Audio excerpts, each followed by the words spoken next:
Despite the beautiful view in an extraordinary setting on a charming night, this story is about a virus. An uncommon virus that was now causing problems for our protagonist, who checked several messages on his phone. There were many negative comments about the clinic he managed. He wasn't sure when he had become a practitioner of Korean medicine and didn't believe he was tangled up in debt. The worst happened. People continued to be infected with the virus after visiting the clinic. It wasn't as if he wanted this to happen, it just happened. However, a common occurrence caught his attention. Looking at the ground, he noticed something strange. It was as if the sky were beneath his feet. At that moment, he felt like he was drowning in a deep sea. But not even in his dreams did he think he was about to become a divine doctor in a novel. After being pulled by a mysterious force and a big flash appearing, the life point system was already functioning. When he woke up, he slowly opened his eyes and saw a man. He thought it could be someone from the rescue. In his mind, that person had been sent to save him after he had fallen into the river. He could start again if he was still well. He thought that despite his debts, it was better to be alive. Thus, he told that man that he would be more careful next time, until he noticed he wasn't in a regular hospital. The furniture seemed strange,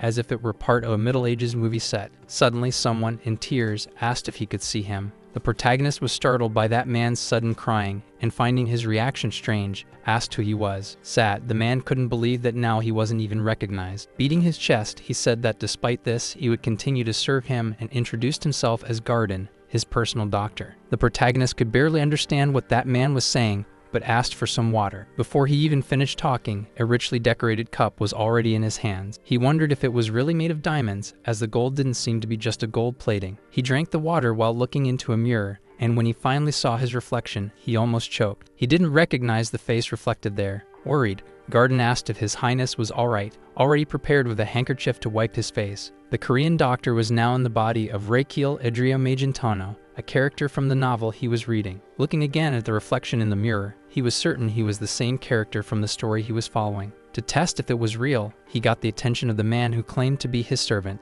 and to be sure, he asked the man to slap him. Seeing Garden's startled look, the main character decided to slap himself, and he didn't hold back, leaving a mark on his own face. Then, touching his cheek, he realized he had overdone it, and that it was now hurting. With the pain, he was certain he wasn't dreaming. He was indeed royalty. He knew that he was now Crown Prince Raquel. Upon reaching this conclusion, his first thought was about the mountain of debt and interest he had left behind. The debts accumulated from the failed clinic no longer existed. Now finally, he could live a life without those hellish worries. With this idea in mind, he jumped on the mattress like a child. However, his behavior alarmed his personal doctor, who began to worry about his mental health. After all that commotion, he noticed that his body was extremely weak. As a doctor, he knew this body was weaker than a person in their 40s, but he didn't understand why, as his appearance in the mirror was of a handsome, healthy man. Moreover, he remembered that, in the first half of the story of the Demon Sword Emperor, the Crown Prince was a secondary character who only appeared for a short period. From a young age, he had been bedridden and at 22 had died. With this memory, he quickly asked his servant how old he was. Upon hearing that he was 21, he nearly had a breakdown. He couldn't believe that he had been reborn young and rich only to live for one more year. This idea distressed him. He hung his head, trying to understand where things went wrong. He thought he could forget about the debts and lead a comfortable life while having a good time as he was the Crown Prince. But only having a year left to live,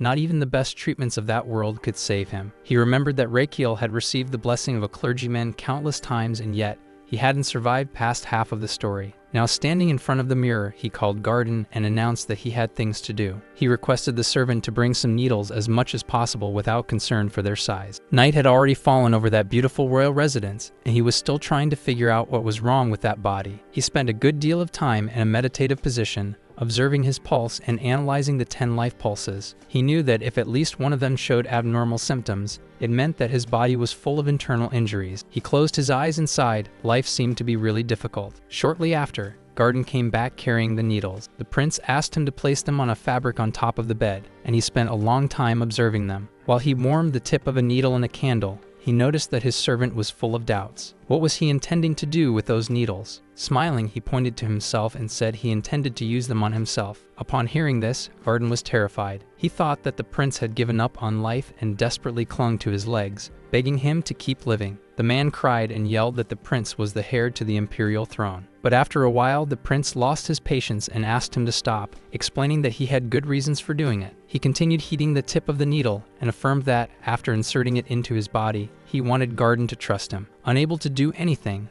the servant only watched the prince do something he couldn't understand, but he didn't dare to disobey. Taking off his shirt, the prince asked Garden not to worry too much. He also assured Garden that he would not regret it. The first needle would be inserted into the most important respiratory organ. He had to be capable of breathing correctly before doing anything else. For that, he had to hit the 12 meridians. The first one was the hand's lung meridian, which, despite its name, was in the shoulder. Since he already knew what he was doing, he pricked the right spot without hesitation. He didn't know if it was because the needle was too big, but he thought it hurt a little. However, shortly after he did this, the pain lessened. A system screen opened before him. His body was reacting positively thanks to his medical skills. His internal organs were being mildly recovered, and he could feel it. It was a huge relief. It was as if his lungs were celebrating, breathing freely again. The sensation was so good that the system rewarded him with 100 HP for recovering his lungs. Looking at the status screen, he could hardly believe what he was seeing. He waved his hand from side to side to see if the status screen would disappear. Since he was the only one who could see it, the man accompanying him believed he was delirious. As he waved his hands in the air, still lying on the bed, he asked Garden if he could also see the status screen. The servant tried to keep his composure, but at a certain point, he found it hard to hide his concern. That was when the prince told him to stop it, explaining that he wasn't insane and was just joking. After ensuring that he was okay, he continued his acupuncture session. The second needle would be to find the Yunnan point, and as soon as he inserted it, he felt an immediate relief in the pressure on his chest. With that, he decided to proceed with the treatment. Despite the slight sting, he moved forward. Meanwhile, Garden, increasingly desperate, was watching the prince prick himself with the needles. Not knowing what to do, the man did the only thing he could. He began to pray frantically, asking heaven for help. Turning around and seeing that scene, the protagonist almost laughed. Even skeptical, he was glad to know that someone cared about him. But he didn't have time for jokes. He still needed to find the Xabai point and some other important points. With each new point hit, new messages appeared in the status window, and his lungs seemed to thank him. However, his joy was short-lived. He was indignant when he read a notification saying his lungs were so relaxed they seemed to be in a massage chair. Why didn't I earn any HP now, he thought, annoyed. In the end, he had to find the Chai's point, which seemed to be the most painful of all, as it required deep stimulation near the nail. However, with that, the acupuncture treatment was completed. Now he could say he was a new man. At least that's how he felt. His lungs seemed like they were dancing out of joy. His euphoria was so great that his body started reacting unexpectedly. His internal organs were in sync with his lungs and seemed to celebrate together. The excitement was so intense that even his large intestine joined in the party, and as a result, he gained 100 HP for recovering his large intestine, in addition to the 200 HP that the lungs had given him. But then something unusual happened. His HP reached a sufficient level to unlock abilities. Upon seeing the notification, the protagonist became ecstatic. It was like a game where one could wield a sword and release a special aura. Without thinking much, he immediately opened the list of available abilities. However, upon looking at the options, his enthusiasm disappeared. It wasn't what he expected. There was no powerful magic or secret sorcery. The available skills were things he was already familiar with. After reflecting a bit, he accepted the reality. He knew that the start of everything was an accurate diagnosis. After all, a correct diagnosis leads to appropriate treatment and the right prescription. Therefore, he chose the skill Pulse Reading, level 1, which cost 500 HP. Now with this skill, he could superficially analyze someone's health condition. To test, he decided to apply it to himself. He closed his eyes and began the pulse reading. A basic health analysis started being performed. Then the system screen blinked and revealed a report. The diagnosis S to class trash. And worse yet,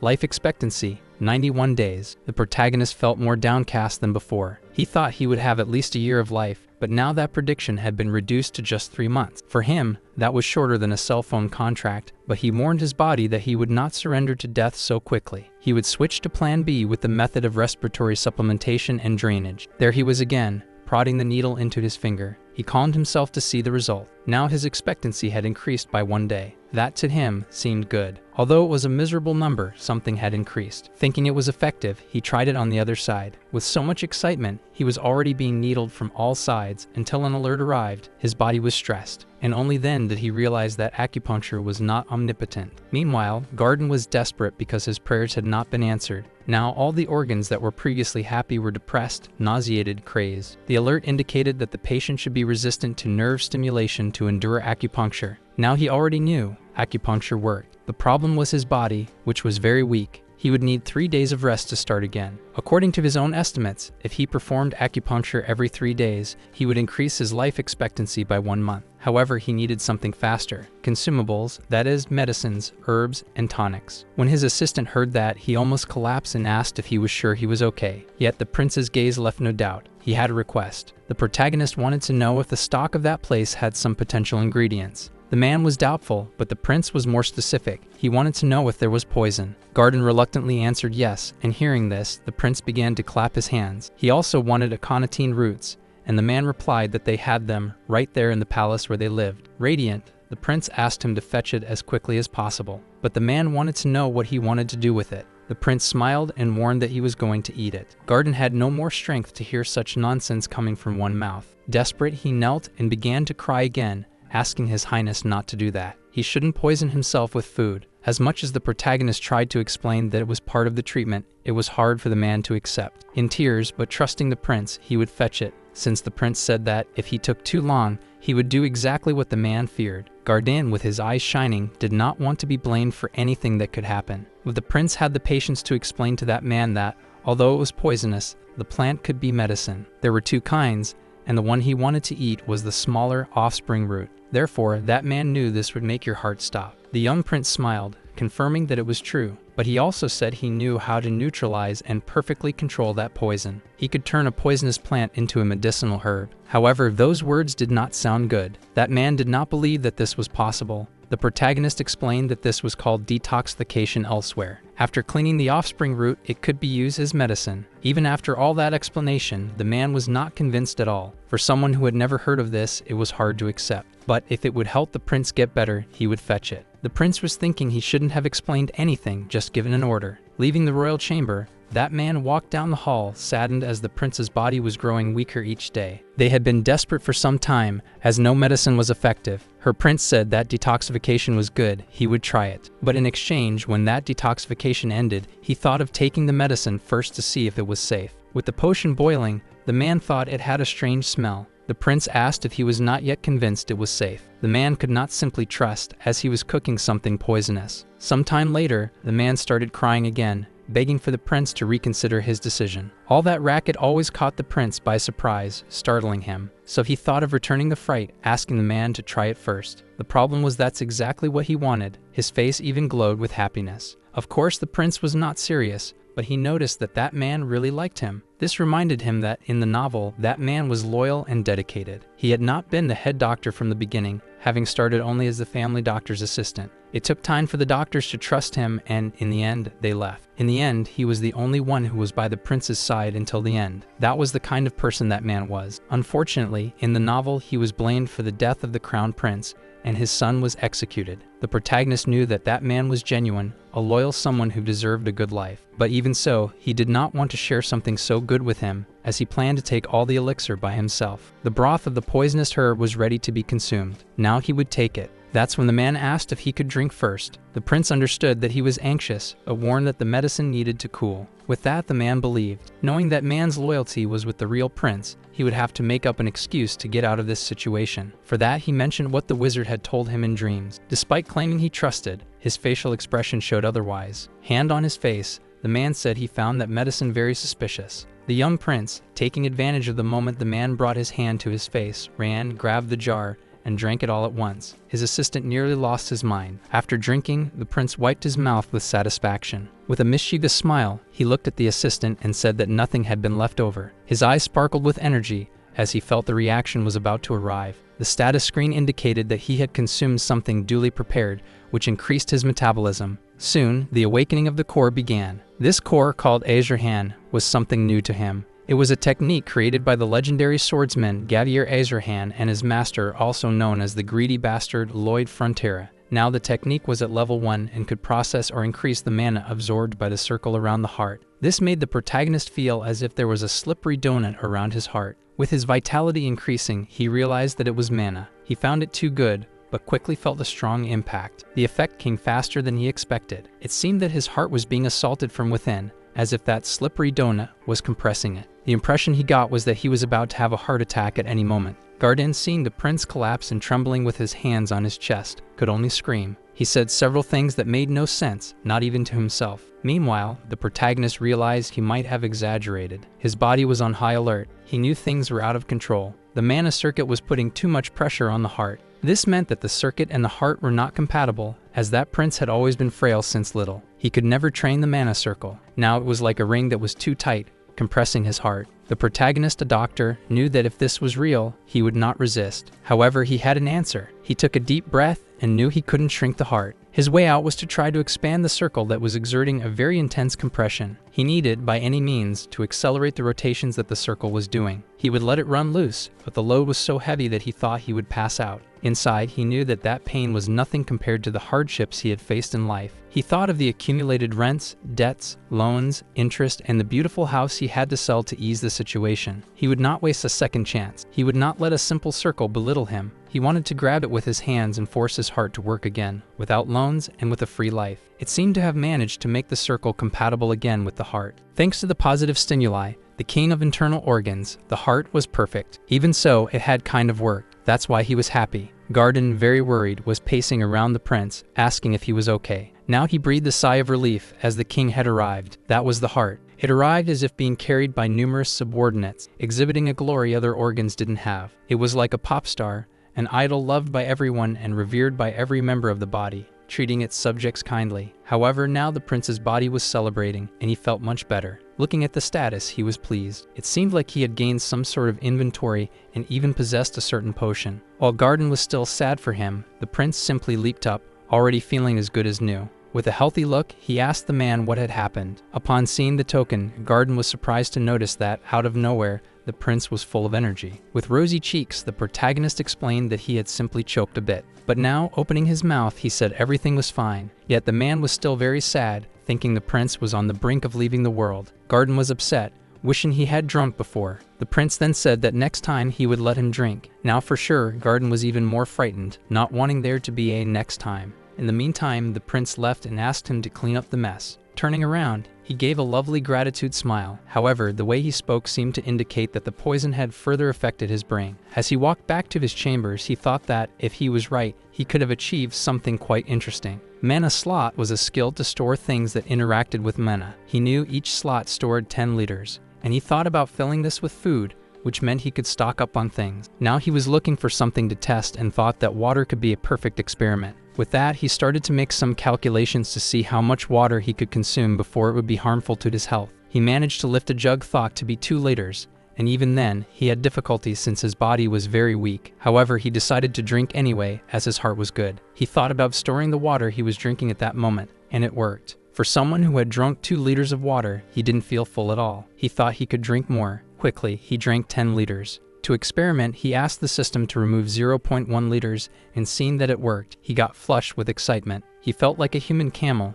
knowing he could store and retrieve water whenever he wanted. He wanted to put a tonic in the soup, but now he didn't know what to do with the water. If it expanded, it could turn into a bubble. So he kept looking at those jugs, thinking of a solution, until a thought came to his mind. When he looked at another jug again, he remembered Azurhan's core technique, which was applied to the amplification and discharge of mana. He decided to start the amplification and discharge process, wanting to expel it outside the body. He focused, trying to make everything come out in the form of a blue light, something that he could call mana. It seemed like he only needed to put it in a bottle, but had to be slow and cautious. However, the plan did not work out so well. He quickly broke the jug and now the mana was out of control. Even so, it had kind of worked, and that's why he was happy. But it was exactly as he thought. The water came out as if it were from a faucet. He was satisfied that he had fired a real water cannon out of nowhere. The noise was so loud that it attracted Garden's attention, who quickly went to see what the prince was doing, bringing some guards with him. Terrified, he asked His Highness if he was fine. He thought it was an attack,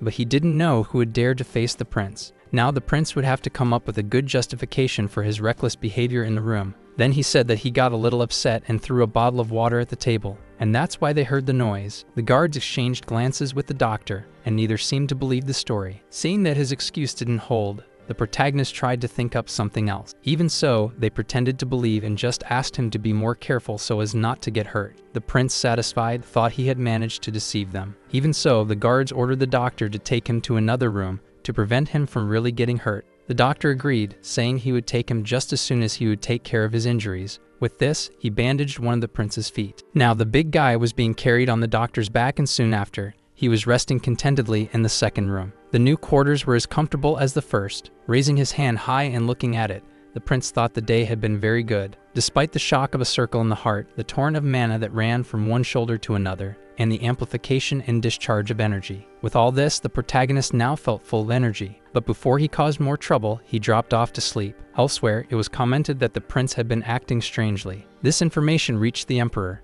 The emperor was told that the young man had hurt himself with needles. Returning to the scene with the prince, he was in the kitchen preparing a large cauldron with roots. He was careful in the preparation, for everything had to be perfect, as it was 10 liters. The decoration also had to be well done. To distract the doctor, who was always on his heels, he asked him to leave for a minute. When the man asked why, the protagonist merely imagined that if he saw someone drink 10 liters of soup, he might faint. But the prince only said it would be quick, as he needed to do something alone. The man, suspicious, thought he would drink again and tried to persuade him not to do so. However, the protagonist insisted that it was just a hiccup. The doctor left, but was deeply concerned, even more so when he saw that they had prepared a bucket this time. As much as the prince saw it as an experiment and he was only going to take a sip, the man remained worried. Even so, he could do nothing but obey. After all, he thought only a madman would drink everything at once, and the two laughed a bit at that. As the man was taking too long to leave, the prince had to give him a slight kick to speed up the farewell. Now that he was alone in the kitchen, he could finally taste the 10 liters of soup. This time, the 10 liters did not weigh as much as the first experience,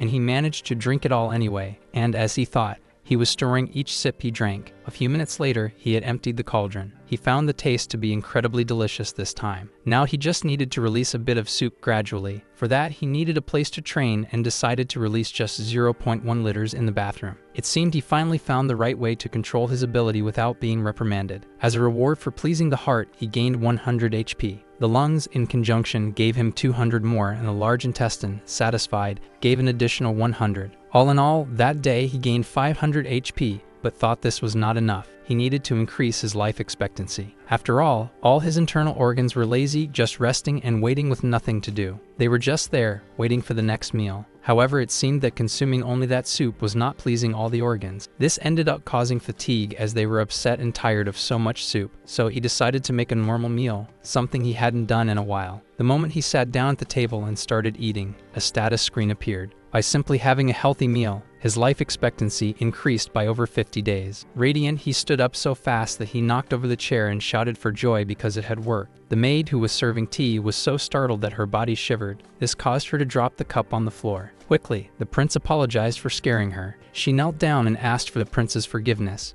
The girl was trembling because she thought that even though she had been startled, she shouldn't have broken a cup. While thinking that she would be reprimanded, the prince raised his hand and asked if she had gotten hurt. The girl was shaking even more and swore she would never do that again. She said she'd rather receive 100 lashes as last time. The protagonist was taken aback by her statement and asked if he had whipped her before. He hoped her answer was negative. She hesitated and then replied that he hadn't. Relieved, he went on, but then she added that he never personally whipped her. Confused, the prince asked if he had at least ordered someone to do it. The maid affirmed with a nod of her head. She shared that the punishment came after an incident where she spilled a drop of water on his shirt sleeve. At this, the protagonist realized that the crown prince was nothing less than a monster. With this information, he felt very depressed. He asked the girl to finish cleaning and to leave. The young girl was thrilled, as this time, she wouldn't be whipped. She quickly left to fetch something for cleaning. Curious about something, he called for Garden, who appeared almost instantly. He used the excuse of having a foggy memory and asked him to explain the figure he represented to the servants.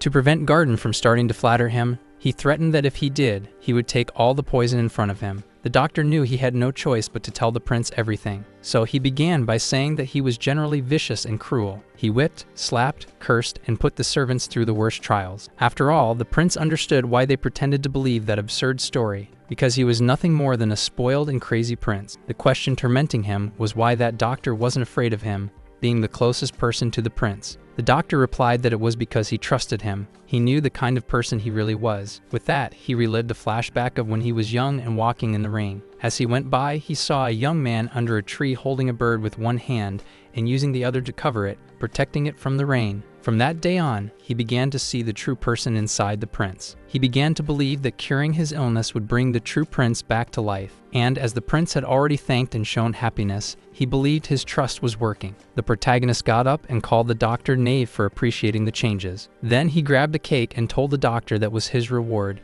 and he should eat it. As he looked at the doctor, the protagonist thought he wouldn't let him take the blame for the prince's death. He would get healthy and survive. However, someone shouted, quickly opening the door and calling for the prince. It was a young man looking for the terrified prince, saying that the royal majesty had called for him. Being called by his father, the prince fancied himself in his royal clothes to go see him. On his way there, he seemed confident. Upon arrival, he bowed, remembering the novels he had watched, and greeted the emperor properly. The emperor of the Manhwa Empire observed his son's reaction and was in disbelief. He noticed he was using the technique of Azurhan's core, and he did not imagine that the fragile young man could possess such a thing. He also noticed that the prince was nervous, trembling slightly in his presence, yet he thought it was just his imagination. The prince, on the other hand, felt his legs tingling from staying in that position for too long. Then the father asked if he was enjoying living in the annex palace, to which the prince said yes. Next, the emperor wanted to know why his son had pricked himself with a needle before drinking poison. That question caught the protagonist off guard. He was not sure what to answer. The emperor seemed quite upset, as his heir should never commit such a folly. He reminded him that he belonged to the royal family and could never put aside his pride and dignity. The prince just listened in silence. The emperor continued, stating that if he could not bear the weight of the crown due to his health, he should make a wiser decision. The prince looked at the man on the throne and wondered what he meant by a wiser decision. He soon realized that the emperor had called him with a specific purpose and was about to get to the point. Without beating about the bush, the emperor made it clear that he wished him to abdicate his position as crown prince and pass it to his brother, the second prince. For a moment, the protagonist thought he was talking about something else, but kept listening attentively. Then, with a slight smile, he told his father that, with all due respect, he refused. Upon hearing those words, the emperor almost broke the arm of the throne he was sitting on. Taken aback by such indignity, he rose immediately and asked how his son dared to refuse. However, still kneeling, the protagonist calmly replied that yes, he refused. Despite the intense pressure the emperor was exerting, the protagonist would not allow himself to be intimidated. He knew very well the real motive behind that attitude. From the beginning, the emperor didn't even need to consult him to transfer the title. The only reason he did that was to press him to abdicate voluntarily. By doing this, he would acknowledge the superiority of his brother and allow the second prince to be the legitimate heir to the throne. It was a reasonable political move, as in the emperor's eyes, he was weak and unreliable. But that protagonist was not willing to give up without a fight. Trying to compose himself, the emperor warned that he was being kind to his son. He said he didn't know that position meant so much to him, and then questioned if he would only be satisfied after disgracing the royal family. Still kneeling, the protagonist just listened. Inside, he thought that he didn't care about the title in the slightest. He would love to pass on this responsibility to the second prince or anyone else and just enjoy life. But if he accepted the emperor's proposal, that country would go down the drain because of the second prince. The protagonist knew that, in the original work, the second prince was seen as hardworking and competent. However, he ended up causing chaos everywhere. In the end, the second prince was a frustrated regent, unable to deal with the era of chaos. The protagonist knew he couldn't leave something like this in the hands of an incompetent person. So he told his father that yes, he was fragile and sick, but his intelligence and wisdom remained strong. And for this reason, the position of crown prince was not so disposable. What worried him was the prosperity and peace of the imperial family. Hearing these words, the emperor said they were beautiful.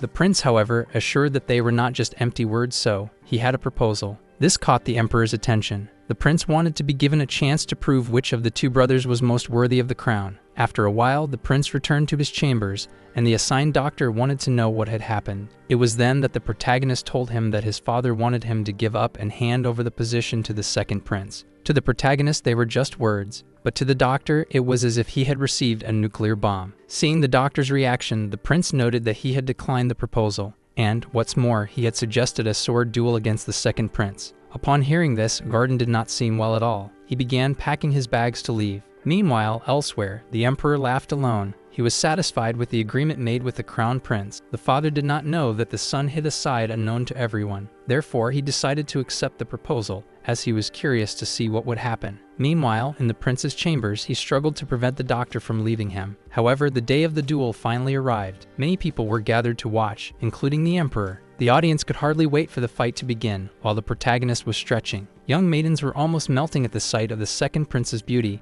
and were already imagining that his victory would be spectacular. Seeing his brother stretch like a lizard, the second prince asked what he was doing. He also said that his brother didn't need to duel if he didn't want to. After all, he was already sure of his victory. Hearing this, the protagonist got off the ground and asked if he really believed the victory was assured. The second prince replied with conviction that it wasn't just his opinion. It was the emperor himself who had said the crown prince suggested a duel to give more legitimacy to the throne. But the second prince claimed that the result was already predictable. The protagonist was confident though. Somehow, he believed that he could win the duel. Stretching out his arm, he asked his faithful squire to give him the shield. Everyone watching looked on in surprise. Even the emperor was taken aback to see his eldest son filled with energy. This made even the younger brother anxious. The protagonist's energy exuded pure confidence. As they gathered to watch the duel, some commented that the crown prince was an oddball. They spoke of the advantages the second prince had. In addition to possessing an azure hand core with a circle, he had taken fencing classes from a famous knight. The problem was that not even Grandin believed in the victory of the crown prince. He remembered the moment when the prince had told him about the duel. He said it was best to relax and feel no pressure at all. However, Grandin told the prince he believed in his victory, but the protagonist knew he was blatantly lying. His loyal doctor and squire was always by the prince's side, listening to everything he said. During the conversation, the prince mentioned that if he could withstand 3 blows from the second prince,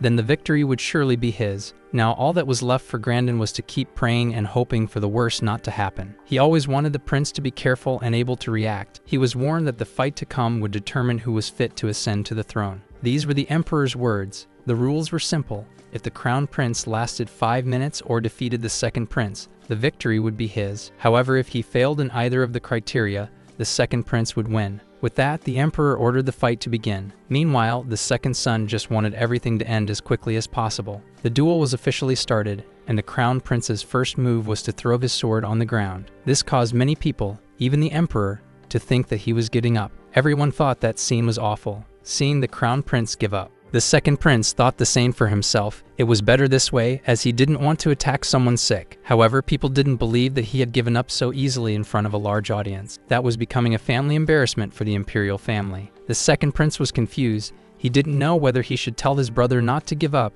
yet at the same time, he knew that he was sick. What no one noticed, though, was that the crown prince still held the shield. This led the second prince to think that he would rather defend than attack. It seemed that his goal was to last 5 minutes. Even so, with a smirk, the second prince pictured ending it quickly. Then he released a large amount of energy. His eyes shone brightly, and in an abrupt move, he lunged at his brother. Like a strike of lightning, he hurled himself against the shield. The impact made the emperor feel proud of his second son. The emperor pictured the crown prince's shield would not have the strength to hold. However, it not only resisted but remained intact. Prince Theodore did not want his brother to be embarrassed. He thought that if he was going to lose, it should be done honorably. But when the dust settled, the reality was different. The protagonist had not even broken a sweat. He wasn't merely resisting, he had blocked a powerful attack. This left several people dumbfounded, and the atmosphere heated up. No one knew for sure whether he really had defended himself. The emperor was anxious, watching the duel from his royal chair. Some commented that the second prince was going easy on the crown prince, as he was gentle. However, the second son knew it wasn't a fluke. Now, overcome with anger, he couldn't lose to someone weak and ill. Therefore, he put even more intent into his sword.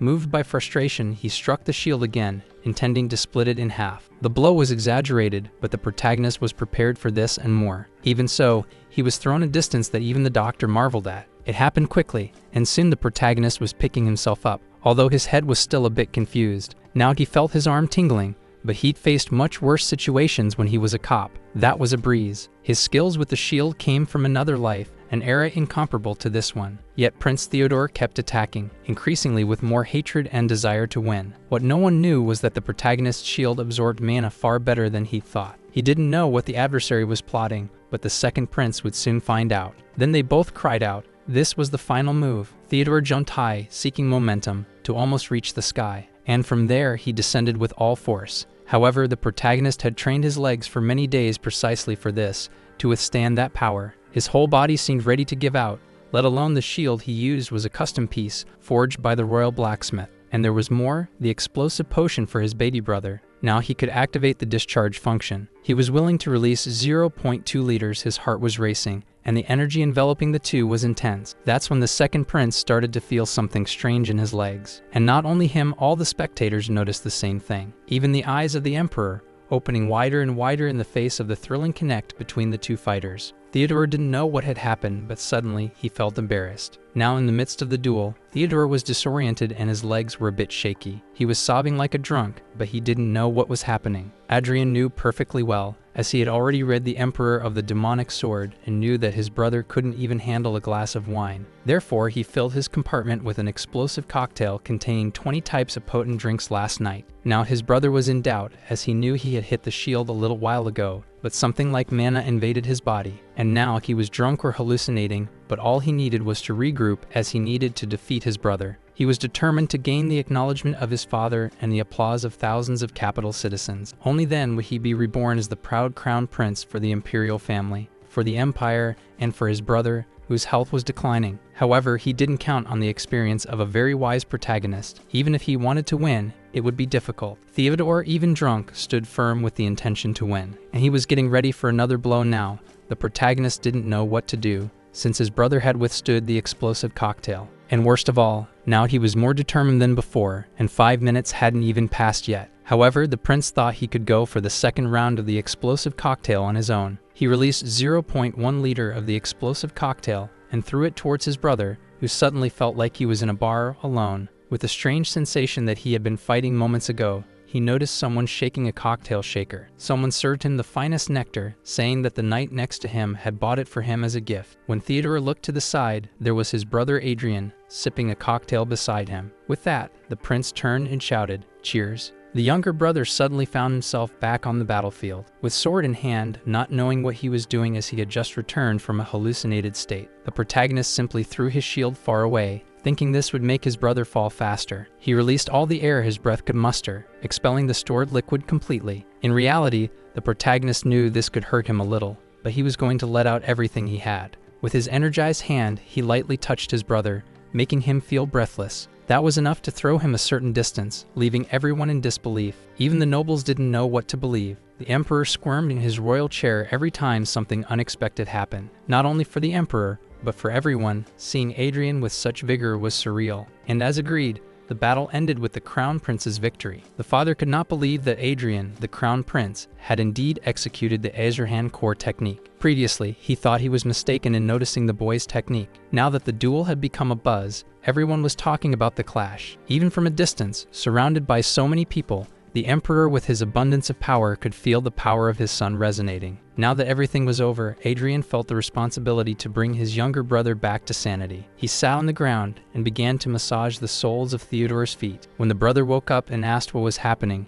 Adrian simply responded, "I was purifying the impure mana." In other words, this was the technique of a powerful core. When the brother was puzzled, he simply said he was a late developer. Theodore looked to the side and couldn't believe his sword was meters away from him, which meant he had lost. Incredulous, he asked his brother if he had really lost, and the protagonist answered by asking if it was hard to believe. Adrian even made a comment saying that he himself could hardly believe it. That's when the second prince noticed that the protagonist's head was injured. However, Adrian responded that he thought he had hit his head on the shield while blocking the attacks. This made Theodore feel bad, thinking that he had hurt his brother. Now he believed that his brother was giving his all with his fragile body, while he was acting as if he had already won. The second brother was devastated for being so arrogant, but Adrian had already finished the massage and asked his brother how he felt. The second prince replied that he was ashamed of himself. However, the protagonist wanted to know how he felt physically. When the brother responded that he was better, Adrian boasted, as he knew he had cleared all the alcohol from his body. Afterwards, the second son kneeled, admitting in front of everyone that the defeat was officially his. He did this before the majesty and all the citizens, which made everyone a bit anxious. However, everyone really liked and admired that prince. Thus, they raised their hands and shouted support for Theodore. Adrian couldn't believe he had really won, but he raised his hands high, declaring himself the winner. Kind-hearted Garden didn't know how to wipe away so many tears.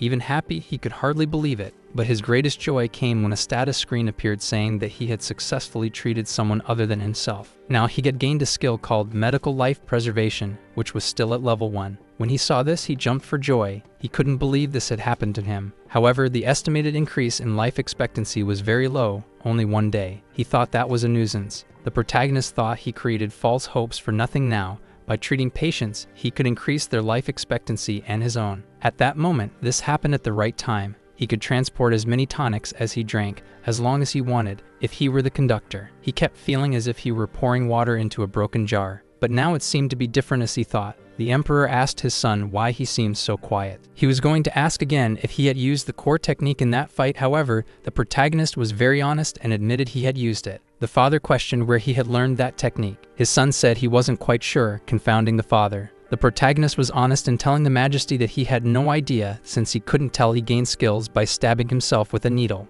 The father relayed that during the birth of his son, he had recorded the Azurhan core technique into the child's heart with his own hands. Hearing the words of his father, the protagonist told the emperor it was an honor. However, the father concluded by saying that he could not use it due to his sickly body. Sweetie, the protagonist, apologized to the father, who, in turn, said he was satisfied because the son had managed to recover from a crisis. Once again, the son gave thanks. However, the father declared this had thrown off his plans and efforts. It was then that the protagonist apologized for the third time, for he was no longer sure whether the father was praising him or just reprimanding him. In the end, the majesty proclaimed a promise was a promise and the fight had ended. He would continue to be the crown prince, but the emperor would watch him at all times. It was necessary to prove the ability to carry the crown's weight, which his son claimed to possess. Fists clenched, the protagonist remained silent. This attitude irritated the emperor, who shouted, asking why his son was not responding. Did you understand or not? However, the protagonist changed the subject and said his father no longer held a sword, just spent time dealing with kingdom matters.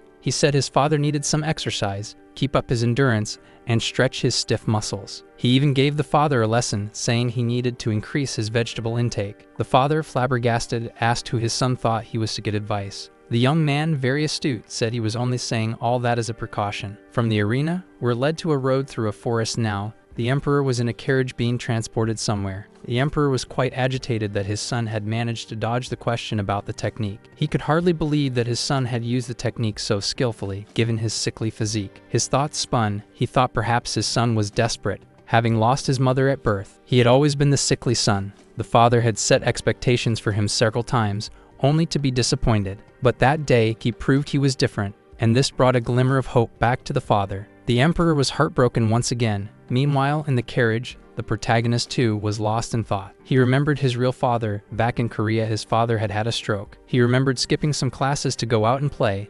Then he got a phone call. When he rushed, it was too late. Now he did not want the emperor to collapse from a stroke, because the protagonist knew that this happened in the original story and he wouldn't let it happen. Since the emperor needed to stay healthy to protect the throne, he also didn't want to go through that experience again. As he was there, lost in reverie, he was startled as Garden was crying like a child. He wanted the prince to ask why he was crying, and so he did. That's when Garden shared he was very moved, suggesting it must have been difficult and tiring. However, the protagonist did not want to hear all this crying and asked the man to pull himself together, as they had a lot to do. When asked about who he was, he only mentioned he needed to find someone. After saying this, they appeared in a very fancy restaurant, one of the most renowned in the capital. The prince asked Garden if he knew the restaurant, and he confirmed he was a loyal customer. He wanted to know why the young master had changed clothes, as he was almost unrecognizable. That's when the waiter asked if he wanted to take their order. The young man blurted out that he wanted pasta with sauce on the side and a salad without vegetables. As he made that odd request, Garden was looking at him perplexed. However, the waiter asked them to follow him, which left the doctor even more flabbergasted. Whispering to the prince, he asked what kind of order that was. The prince asked him to calm down, saying he would understand soon.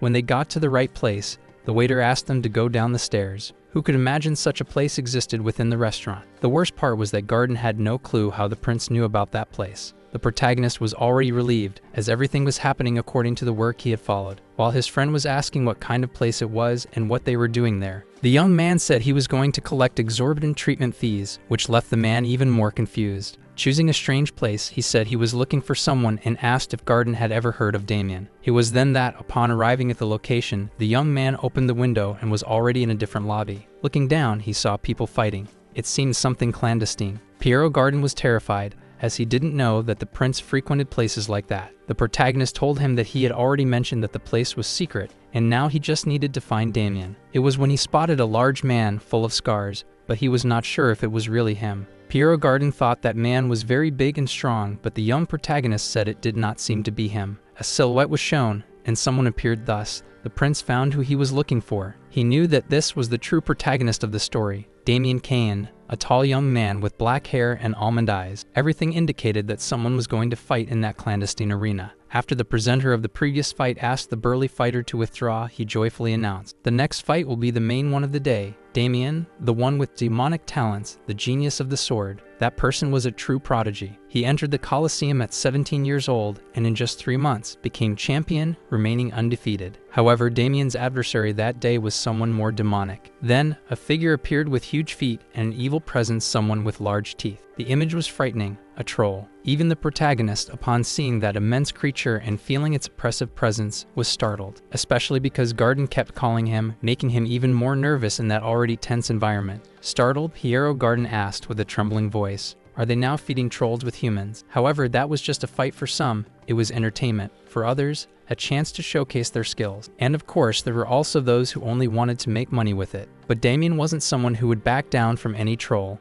Despite the monster being fierce and trying to use its gigantic body to hit him, Damien easily dodged. The fight seemed to be heading for a predictable conclusion since he had never been defeated. As soon as Damien pulled his sword, the battle against the troll came to an end. With a single blow, he cleaved the monster in half, leaving it in 2 parts on the ground. Even those who were accustomed to the various fights in the Colosseum were surprised. But in the end, that's what they were there for. Soon, the crowd started shouting Damien's name, celebrating another of his victories. While the fight came to an end and Damien left the arena, Piero Garden was trembling next to the protagonist. He couldn't understand how Damien could be more monstrous than the monster itself. The protagonist, observing the warrior leave the arena, thought, "That's why he's the protagonist of this story." There was no one comparable to Javier, the master known as the strongest swordsman in history. The protagonist asked Garden to stay quiet and just follow him. Surely he would try to talk to Damien. However, upon arriving at the dressing room where he was, a guard posted at the door stopped them. With hostility, the guard asked, "Who were they?" But receiving a generous bar of gold, his face completely changed. Without further questions, he allowed the protagonist to go in and talk to Damien. When the prince came in, the young swordsman just looked at him,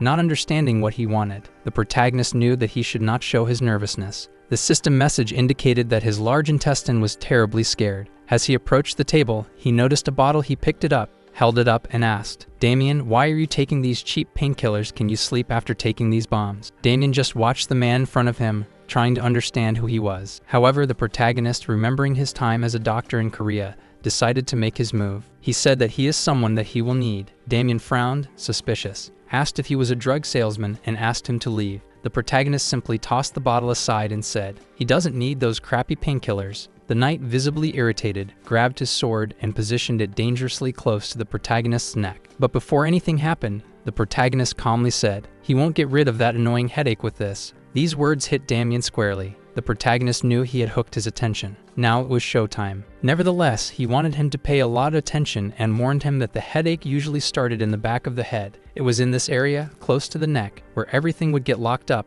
causing tingling and pain. He also mentioned that the areas around the back of his head and shoulders would become tense. After this small lesson, he approached the boy even closer, wanting to know what he was thinking. However, he continued to explain that the pain would get worse, spreading to the sides of the head, the forehead, and between the eyes. In addition, he would get goosebumps, start to sweat like crazy, and feel his eyes hurting as if they were going to pop out. The strangest thing was that the pain came in waves and then eased, repeating itself like an endless cycle. With all the theatrical drama, the protagonist stated that this drove people insane. He continued saying that it was a real hell. It seemed to be ending, but the torture never stopped. With all that, he had already caught the man's attention, who was now tired of listening and started thinking whether he should just eliminate him. However, that man in front of him would not shut up and still said that he was a lamentable bull. After hearing all those things, Damien finally wanted to know who he was. Smiling, the protagonist revealed himself to be the crown prince. Even so, Damien grabbed his sword, convinced that this guy was just mocking him. The protagonist, realizing that he wouldn't believe him, changed his approach and said he was joking.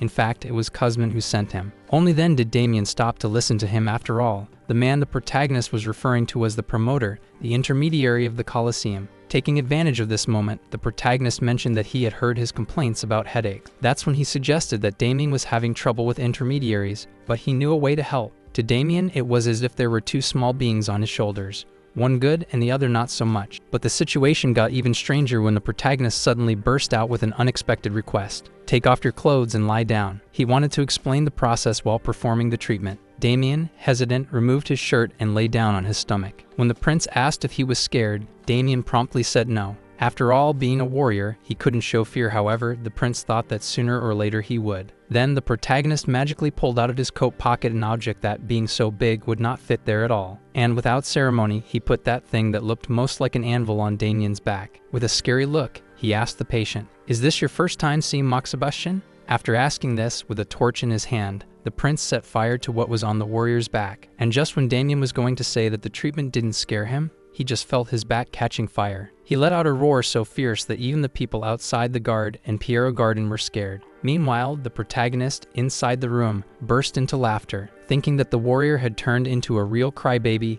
trembling and throwing a tantrum. The prince, better analyzing Damien's body, noticed a mark and began to believe that's why he couldn't leave the underworld. That curse mark activated when the blood began to circulate intensely, especially during complicated fights in the Colosseum. This meant that he would feel extreme pain every time he fought. To withstand this pain, Damien was buying painkillers with the money he borrowed from the intermediary. Thus, he ended up trapped in a vicious cycle, fighting to pay for medicine and taking medicine to keep fighting. The protagonist then was using hellish heat to burn that mark first. He needed to cure the real protagonist of the work, the strongest man of that world, to keep him at his side. Additionally, if he also cured other gladiators, he would earn extra lives. This could be useful in the future. While he was reflecting on this, Damien continued suffering from the treatment. Suddenly, looking to the side, he seemed to have found what he was looking for. He reported the discovery to the prince. The prince decided to personally verify if the information was correct in front of him. The description matched exactly. Now he only needed to confirm if it really was the right person. He pulled up a chair and sat next to it. The man frowned, casting an intense look. It was at this moment that the prince mentioned the name Kuzman. The look intensed, and the response came strongly, claiming ignorance. The prince, however, insisted, mentioning that he ought to know about Damien. He affirmed that he was interested in acquiring Damien Kayan,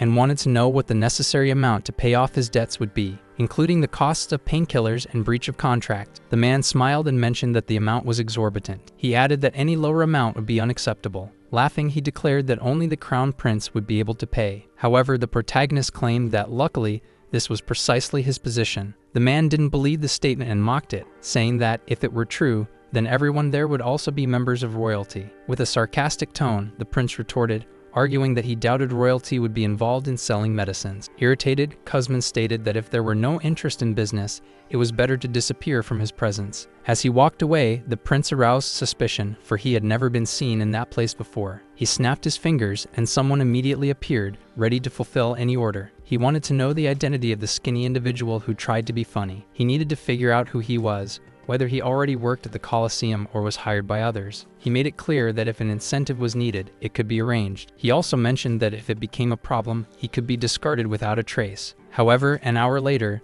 unexpected news left the man terrified. The person in charge of the most delicate tasks appeared completely desolate. Not understanding the reason for his state, he observed the scene carefully. It was then that the prince returned, accompanied by his royal guard. He removed the wig that hid his hair and displayed the royal family's crest. The onlookers screamed, announcing that a secret royal inspection was underway at the Colosseum. Now the young man revealed a crest that granted him total authority within that area. We will go back an hour in the events to understand better. The prince warned Garden that they should relax since they were merely walking. However, scratching his head, the man warned he had never been stalked before. However, the protagonist already knew this would happen. When he threatened the Colosseum's middleman, he sent someone. This someone was now following the two. As always, the henchman had the responsibility to deprive anyone of sleep, and that's exactly why the prince deliberately drew close to him. Meanwhile, the henchman was lurking, just waiting for the right moment to attack. However, he was caught off guard by the captain of the guard, who, along with the army, was accusing that man. For trying to eliminate someone from royalty, he got a few incentives until he realized he should not do such things. This takes us to the current moment,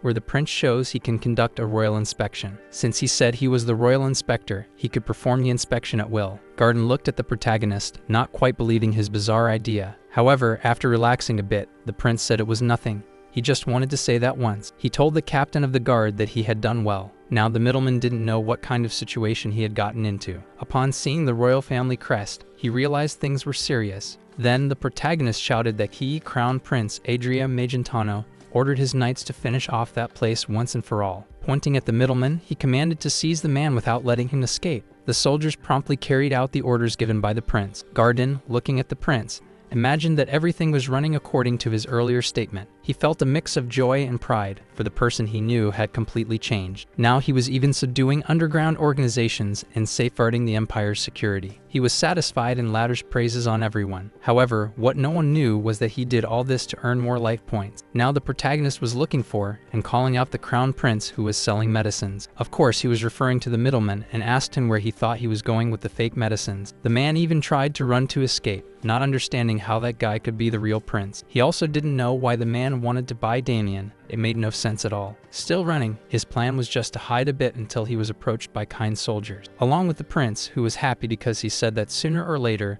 that guy would show up. Having made a bet with Piero and Garden, the man now had to pay. While the middleman thought about what he had done to cross with the real prince, the protagonist was boasting, saying it was a terrific mess, and no matter how much he thought about it, he would never understand. He also said paying for medicines was a serious matter. He laughed and said he hated when people didn't pay for medicines, just as he hated when they did this to him. The man didn't know what that person was talking about, but the prince made it clear that was why he asked Damien the prices of painkillers. The man tried to reason and keep up with what the prince was saying about a good faith agreement. When he heard he had thrown everything away, he went mad and tried to use the dagger against the prince. Of course, he was restrained with a large hand in the middle of his face, since the soldiers were there, and the head of the guard would never allow even a scratch on the prince. One of the brave guards told that man he would be better off lying on the ground. Everything in between had a pill in his mouth and thought that since it had come to this, he would use the capsule that would explode in 5 seconds. He hoped to cause chaos with a poisonous explosion, to paralyze and set off the moment anyone breathed in the poison. For him, it might be fatal,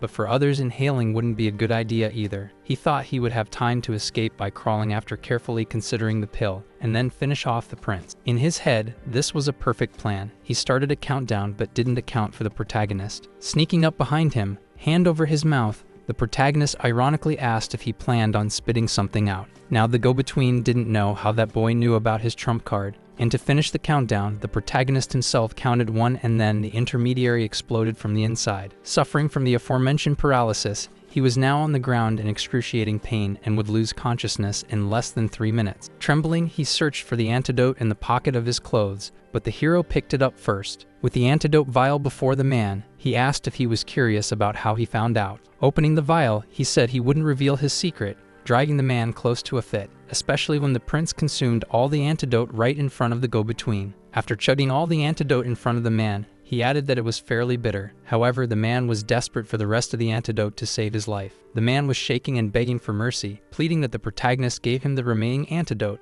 but it seemed like he wouldn't get it, seeing as he had already thrown out the antidote vial. All he managed to catch was the sound of the vial shattering, as he refused to administer the antidote to someone who had poisoned himself. He thought he would let that man suffer a bit before using his ability. Since he had absorbed a bit of the antidote, he could reverse it and save that wretch's life. The man couldn't stand any longer. He started having seizures and was just right to begin. All the protagonist needed to do was target the 5th thoracic vertebra, about 1.5 inches on each side, and so the prince performed his procedure at the exact transport point of the heart. The patient felt life returning to his body and let out a gulp of vomit. Now the prince was ready to release 0.01 of the stored antidote, which would complete the treatment. With proper care, the go-between was now sleeping like a baby. Due to the procedure, he scored points in preserving life, and his life expectancy increased to 21 years and 2 months. As a result, the extra lifetime he received was 3.81 days. His current life expectancy was now 118 days. Seeing that status, the protagonist was elated, and after all that effort, the prince ordered the guards to arrest that man. All that remained was for him to retrieve what he had come for and quickly return to his palace. However, the gladiators seemed to be having trouble with the prince's royal guards. The gladiators had dealt with some of them and were preparing to eliminate the remaining. The soldiers couldn't understand how those gladiators could be so strong. However, who just arrived was the prince, angry because the patient hadn't obeyed his orders. The guards didn't understand how the crown prince knew that person, and now being addressed as such, he could hardly believe he was telling the truth all along. So the prince approached him and asked if he now believed that he was the crown prince. At those words, the gladiator quickly lowered his sword. The story takes us to a flashback of Damien, who was young and saw his mother laid on the ground with a pill bottle by her side. The little boy called out to his mother, but this was how she looked on her deathbed. He dreamed about it all the time, the day he was left completely alone in the world. It was the very day he saw his heart and hope falling apart. The day he was abandoned. Now upon waking up, he found himself in a palace in a luxurious room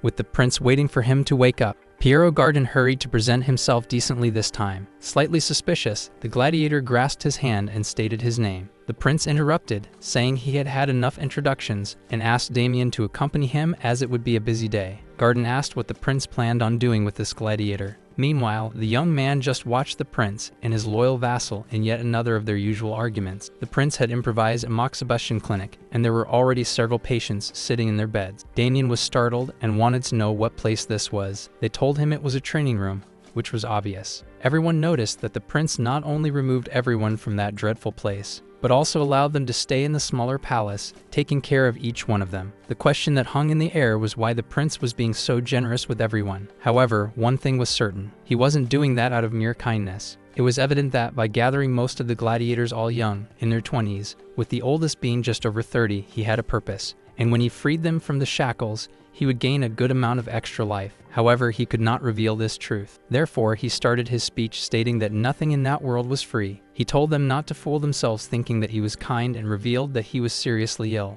One of the men raised his arm and stated that the whole empire already knew that. Upon hearing this response, the prince decided that he needed to be even more merciless. He explained that current doctors could not cure him, regardless of the treatment used. Then he turned to Damien and asked if he knew the real reason why he was doing that. The gladiator replied that he believed they had been brought there to serve as a test for new treatment methods. Everyone heard the prince agree with Damien's answer. At that moment, they had an epiphany and widened their eyes. Noticing the reaction, the prince questioned the gladiator about what he thought of the treatment he had received before. Upon hearing that the young man had shown significant improvement from the first session, the others calmed down. The prince wanted to know if anyone still felt insecure about the treatment they would receive. In the face of silence, he concluded that his strategy had worked. Now he could proceed without hesitating. As soon as the treatment began, screams echoed around the place. 7 days later, many were already in the final stage. Everyone was vomiting and sweating excessively. Chaos and disorder were established. However, the prince knew that it was just a withdrawal reaction caused by the lack of painkillers. If they did not face withdrawal,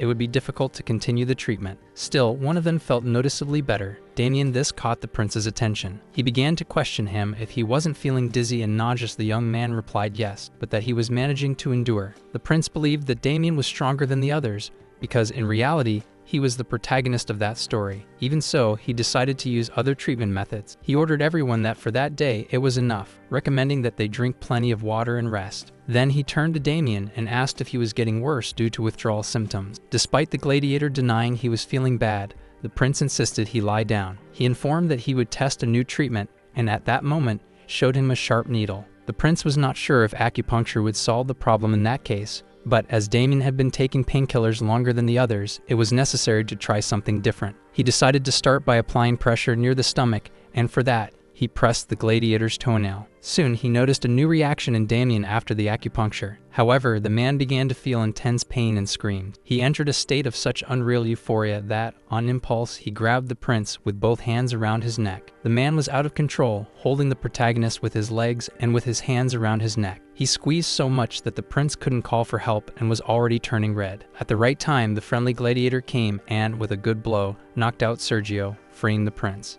Then he asked the prince how he was feeling. The prince, thanking him for being saved, said he was fine. The protagonist knew that Sergio didn't do that on purpose. It was withdrawal symptoms, something hard to deal with. He looked at Sergio passed out on the floor and thought that everything happened because of a single stimulus. Now he knew that to solve the problem, he would need a much finer needle. He had a letter in his hands from the royal blacksmith, warning that following orders he could forge a needle as thin as a thread. However, he did not guarantee getting several of the same size. It would be easier if the prince looked for a dwarf craftsman. After reading the letter, he took a deep breath. He was running out of time, and the withdrawal symptoms would only get worse. He didn't know what else to do to worsen. His internal organs detected the stress. Stress was the cause of most diseases. That's why his internal organs were advising to solve it. His lungs and heart were giving a warning. The large intestine as well. The status screen message alerted that he had already received the guide on how to use the HP N1. By spending the HPs he received, he could unlock skills or summon monsters. He chose to activate the invocation hook. With this, a powerful monster with a strong personality would appear. He had the option to accept or not,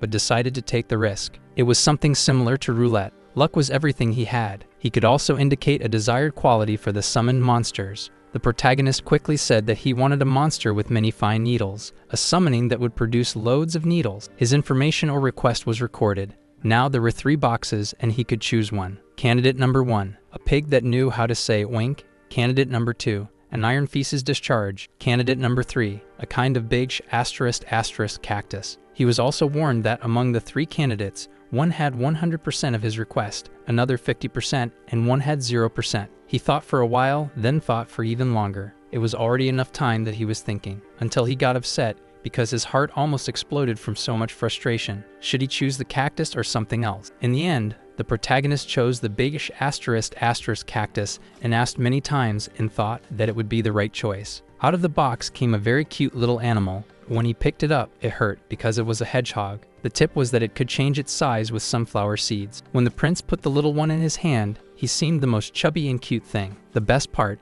it already came with its own sunflower seeds, one red and one blue, each with a purpose. It also had a kind of infinite spines that were part of its armor. If one was pulled out, another would grow in its place. Furthermore, it could also turn into a hedgehog ball and start spinning. The protagonist already knew that, involving the hedgehog, everything would involve pricks. Getting close to the hedgehog and being kind, he asked if he could pull out some spines. First, he wanted to know if such practice would cause pain in the animal. If it would not, he asked for a needle of each color. He found out that white caused a mild pain, brown was painful and stung, black hurt a lot. But he did not want to test it on himself. He would do that with someone someday. He was satisfied because now he had that little animal. His clinic could now continue with the procedures. When Garden saw the hedgehog on the prince's shoulder, he found it strange. The prince informed him that this was the thorn. The man wanted to know where he found that little thing. After a brief discourse, he told things that the man did not understand, but he could ask the hedgehog. Garden found the prince's behavior more and more strange, but he was satisfied. 300 years ago, the brilliant engineer had a hamster and a snake, as well as other summoned monsters. On rare occasions, the summoned monsters appeared to the chosen people and volunteered to help for the rest of their lives. Those were truly rare and mysterious beings. As he left, his assistant was thinking about these things. As soon as Asura woke him up, he apologized to the prince. He told that he had committed a crime, that he deserved severe punishment. Smiling, he asked him to forget. Now it seemed that he felt nothing, no matter how many needles were used. Then the man did not feel that he was all pricked, arm, leg, nail, and he had also done acupuncture on the others, and everything was going smoothly. However, life preservation in medicine had increased. Now his lifespan was 171 days. He seemed like a madman vibrating there, in the center of everyone, for only he knew that one of his skills had leveled up. Damien seemed annoyed by the prince being so happy, since he had not done anything. He thought it could be because of their recovery. It was clear that he did not know that he was doing this just for him. Or maybe all the gladiators felt much better. They were already detoxified and free from the Colosseum. While the emperor was drinking tea, the prince's hair report update was taking place. The man was reporting that 2 days ago, 14 gladiators were the prince's bodyguards. The emperor was listening to everything. The man was saying that they are now called Special Royal Guards, and they were given orders to be by the prince's side all the time. The emperor wanted to know what his son was giving in return. He explained what a contract was, with wages and other benefits. The father did not understand the son, who was sick all the time. Now he had a squad of gladiators. Smiling, he thought his son was getting interesting. He also told that he himself gathered all the services and bodyguards of the Sai Palace, and started to prick them all with needles, without mercy. This caused the emperor to be speechless. The prince, while performing acupuncture on all the inhabitants of the castle, wished to know the general opinion about the level of pain experienced during the treatment. Not even the royal guards escaped the sessions conducted by the protagonist. He showed increasing satisfaction, having already treated almost everyone. A queue was forming, and he called the next ones for the session. The initiative began the day before, when he was in the garden observing. It was at this moment that he saw the gladiator and wished to know if he felt better after the acupuncture. The young man responded that he still felt a slight discomfort. The protagonist showed dismay at hearing this. However, he clarified that there would be no need to continue that treatment. The gladiator, surprised, listened attentively. The prince explained that the phase of moxibustion had been completed, as the young man was fully recovered. In addition, he had already proven the effectiveness of the treatment and completed the experiments. Used to the treatment, the gladiator remained silent, merely expressing thanks. Shortly before saying goodbye, the prince informed them that he would still need them quickly. He revealed his plans to the gladiators. He explained that he desired their sword skills, with no intention of sending them elsewhere. Recognizing the talent they possessed, he offered them the role of personal bodyguards. He stressed that this was not a request out of gratitude, friendship, or loyalty. There would be payment, time off, and benefits. Observing the youth in front of him, he perceived that soon Damien would become an expert in fencing. He would also quickly pass through the stage known as the Swordmaster Syndrome, in which the senses become incredibly sharp. To ensure their stay, he drafted a realistic agreement. highlighting all the benefits while the gladiator just listened. He included benefits such as freedom of movement, but there were others listening attentively. He knew that the proposal would hardly be refused. Shortly after, others emerged from the vegetation and requested the same opportunity. Initially, he intended to only hire the genius swordsmen, but facing the collective excitement, he decided to include them all. The motivation was beyond the desire to protect him. The payment and benefits also attracted interest, and he did not want to lose valuable talents. The prince was aware that these men did not usually talk about loyalty, but harbored resentments. He realized that it could be a good strategy to form a private and exclusive military force. Everyone celebrated noisily. They were now part of a private bodyguard group known as GRE. As Euphoria took over, the friend gladiator just watched. The prince, meanwhile, reflected on the need to heal them completely. Regaining vitality was essential, but with his frail physical condition, he could not go out in search of patients. Observing the immense palace, he had a brilliant idea. To keep that whole structure running, many people would be needed. He then decided to combine the useful with the pleasant. More acupuncture sessions meant the creation of a clinic inside the palace itself. He was explaining to the gladiator the concept of a clinic when suddenly, Garden started crying again. The prince, surprised, watched the emotional man declare that he finally understood the nobility of his heart. He believed that the prince wanted to help people by setting up the clinic and felt joy as everyone recognized his altruism. Piero and Garden couldn't imagine that. Even though he was weakened, the prince still prioritized the well-being of the population. The two exclaimed that everything would be done for the citizens, while the gladiator just watched. He always stayed attentive. That's how he lived. After that, the prince mentioned his intention to start the treatments at the secondary palace. Garden reflected on how, since it belonged to the crown prince, that environment might not be so welcoming to the citizens. He then suggested that good publicity be made, telling success stories from treatments to attract more people. He agreed that the more people knew, the more they would want to go to him. The problem now was that he had treated 500 patients, and they all remained healthy. Even after examining 500 people, only 2 days of life were gained. It would be necessary to find a patient with a severe condition. At that moment, an idea arose.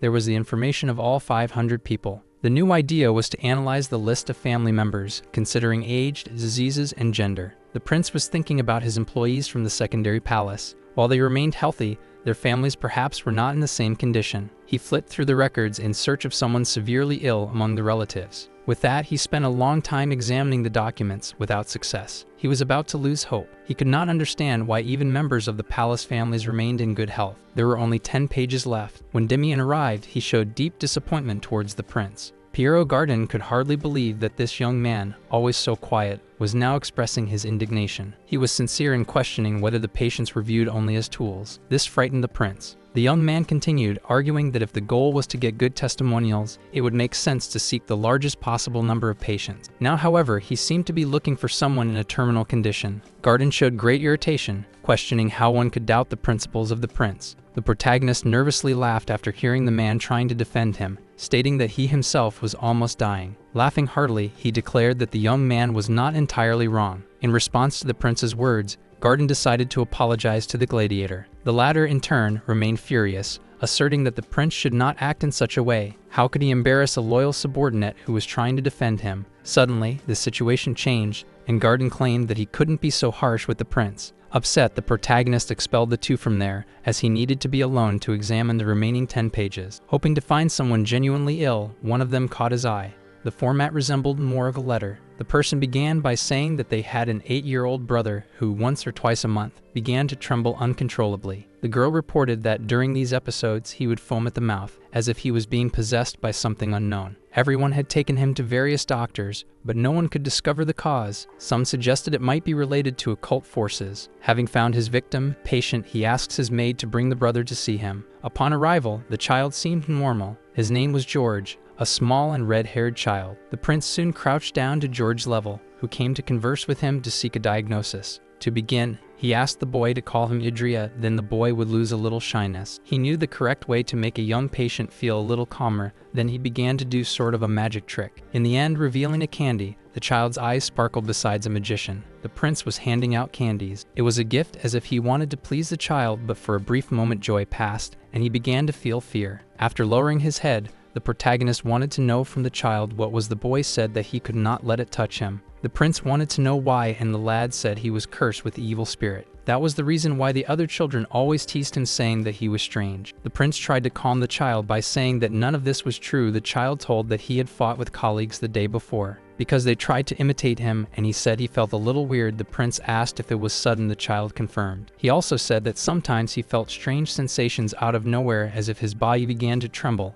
and also became numb, getting to fall to the ground and the sky getting farther away. He reported hearing weird sounds, and when he woke up he wasn't able to get up. After hearing everything, the prince told the boy he had understood by hugging him. He said that he was very brave. The child's eyes watered up. It was the first time someone showed him affection. Instead of avoiding him thinking that he had evil spirits, with that hug the prince tried to activate his pulse reading ability. Looking for a diagnosis, however, due to irregular brain waves, convulsive symptoms were detected. After scanning, he observed that the boy had something known as epilepsy. There generally would be no problems because of brain waves going out of control for unknown reasons, and this could cause seizures throughout the body. The prince, to cheer up the child, said that even if he was possessed by a demon, there was nothing wrong with him. The protagonist thought it was lucky to have found out about the child's epilepsy, but it would not be possible to discover the cause. However, the child began to have seizures in front of the prince and began to shake and drool. Now the protagonist would have to deal with that seizure. Everyone noticed that there was something wrong with the child. Everyone was worried,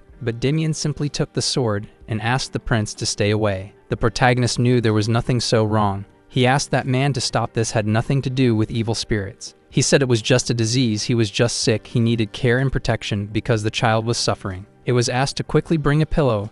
After that, he placed the child on the pillow to suffer less. Seeing that the child was also drooling while convulsing, Garden asked if he could wipe with a towel. The prince said that he was not drooling and the muscles of his mouth were having spasms, and if something went wrong he could bite the towel. At the moment there wasn't much to do. All that was left was to help after the seizure passed. Still, the prince noticed that a light was radiating from him, and he began to feel mana coming out of the child. He thought he could use the core technique, since he was very sensitive to the flow of mana. Being sure of himself, the prince placed his hand on the child to discover the cause of the epilepsy, using his own core. Now he seemed to see where the cause was, as if he was inside the disease itself. However, he needed to focus, as an opportunity like that didn't always come along. He had to find the cause as soon as possible. Wandering through the disease, he thought it might be the spinal cord nerve, perhaps the cranial nerve. He was beginning to tire, and he fought with himself to gather energy to help the child. He asked his heart to endure a little more. Because of this, he began to run, thinking he was seeing where the mistake lay. It was the vagus nerve, and it was the cause. The erroneous signal occurring in the nerve was triggering the seizures. He asked for them to bring a blanket and cover the child. He needed to rest, asking for no one to interrupt his sleep. Sweating and showing fatigue, the prince asked for no loud noises, and about to give further instructions, his body could take no more, and because of this, he fainted. People around commented that he had fainted from so much exhaustion. However, all the prince thought was what a relief it was to have found the cause. As time passed, the night came and the prince woke up realizing he was in bed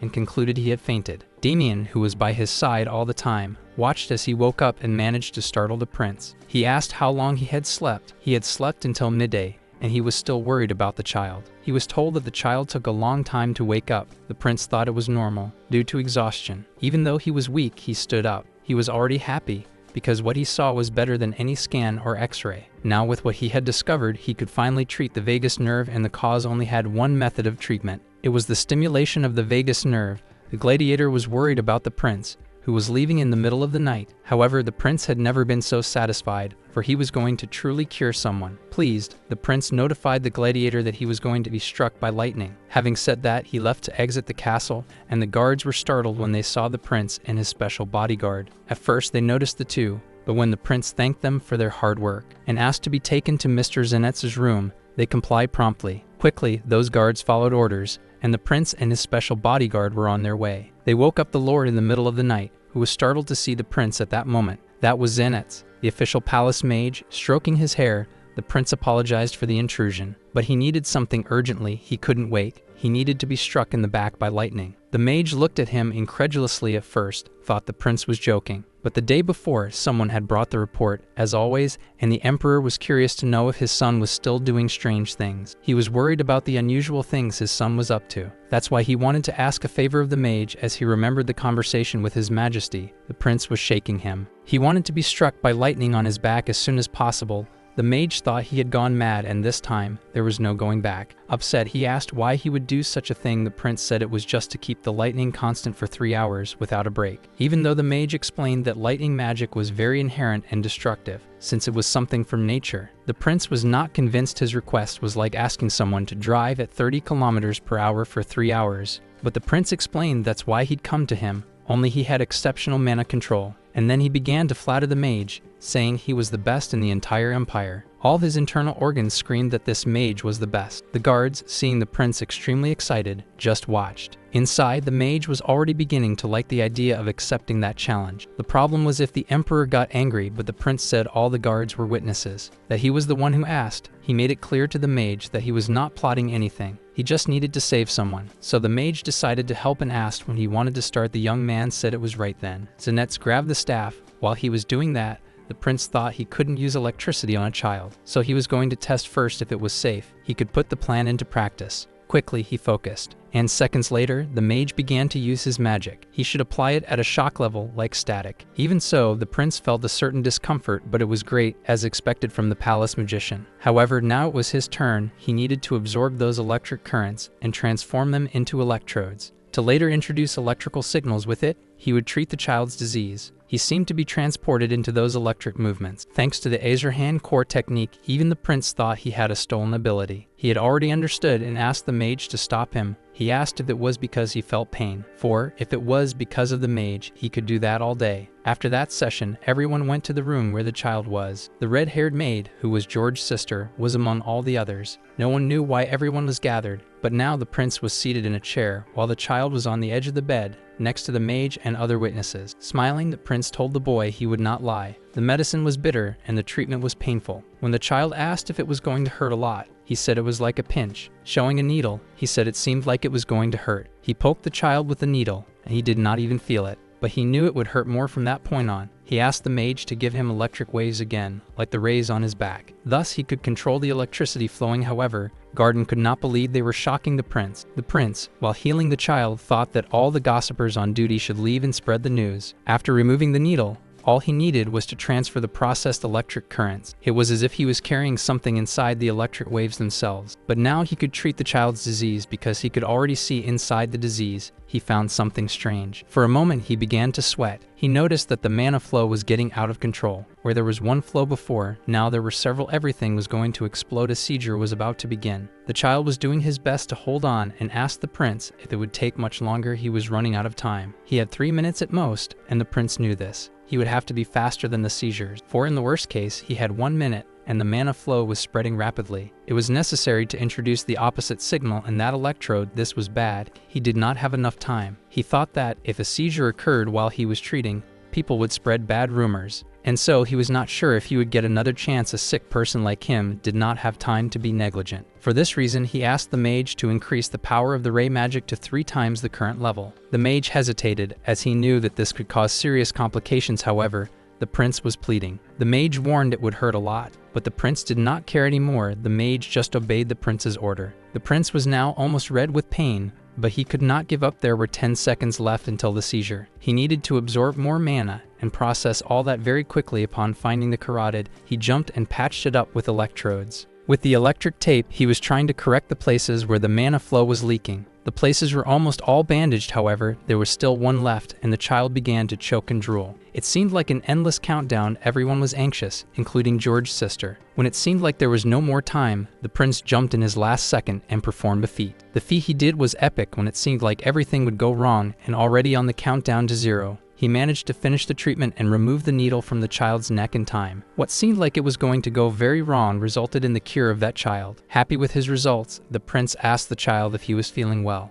In the room, the mage was already exhausted from having to triple the power he was using. George's sister, upon seeing that he was about to start convulsing and suddenly stopped, was astonished. While the prince thought it was a Lilo, it was by a hair's breadth. If he continued, he would lose consciousness. With his whole body trembling, he thought that it had passed very close. His body was still numb. The notification was a medical treatment rate. It had increased to level 2. Patient George, even with all of this, gained just 3 days of life. He also managed to maximize the use of the core technique. By doing this, he surpassed his own limits. Upon observing his stats, he was satisfied because his core technique had leveled up and boosted the amplification. However, his liver, an organ that had wood energy, awoke. Now that organ was on fire, it wanted them to pick up its things immediately, because it was all set. The liver had arrived on the scene, and now the party was for real. Some organs were amazed to see a newbie taking off his blouse and going crazy. The intestine was satisfied. It wasn't the newcomer anymore. Now it was the liver's turn to dot the I's, confronting the intestine. From there, it showed who was better, slapping the red head and keeping him in place. The liver made it clear that it wouldn't be turned into a newbie organ unless the whole body was wanting to draw.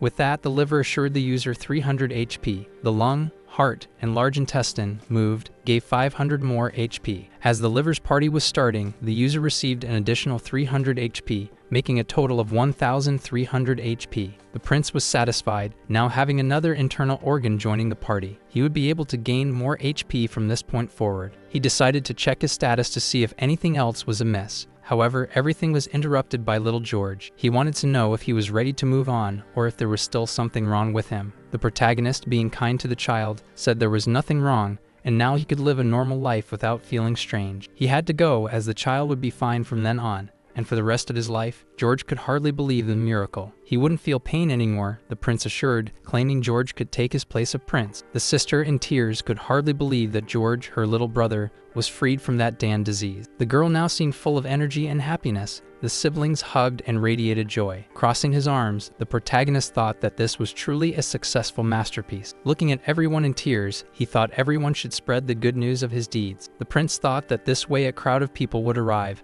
and he would have a long and healthy life ahead of him. However, he started to feel dizzy and his blurred vision slowly faded. It seemed he was about to faint again. After all his body had been through, he deserved a brief rest from all the organs' festivities. The prince was lying down, and when he opened his eyes, he wondered if he had been sleeping too long since his body felt stiff. When he looked sideways with difficulty, he noticed that several of them were still there. He asked them if they were only there to watch him sleep or if they had other things to do. Garden admitted that he was tired of watching the prince sleep, tearfully saying he was waiting for him to wake up soon. The man had a reason to cry, for the prince had slept for 2 whole days, which even startled him. The mage, who was also present, sad and disappointed with the boy, asked if he was trying to die. However, the prince only wanted to know if George was okay. The little boy was still around and said he was doing great, smiling as the prince asked what he was doing there. He told him that he had bothered Garden until he let him in because he wanted to give something to the prince. It was a necklace that he had made himself from ropes and wood, created while he slept. Holding this symbolic gift, the protagonist thought it might be a bit too much for him.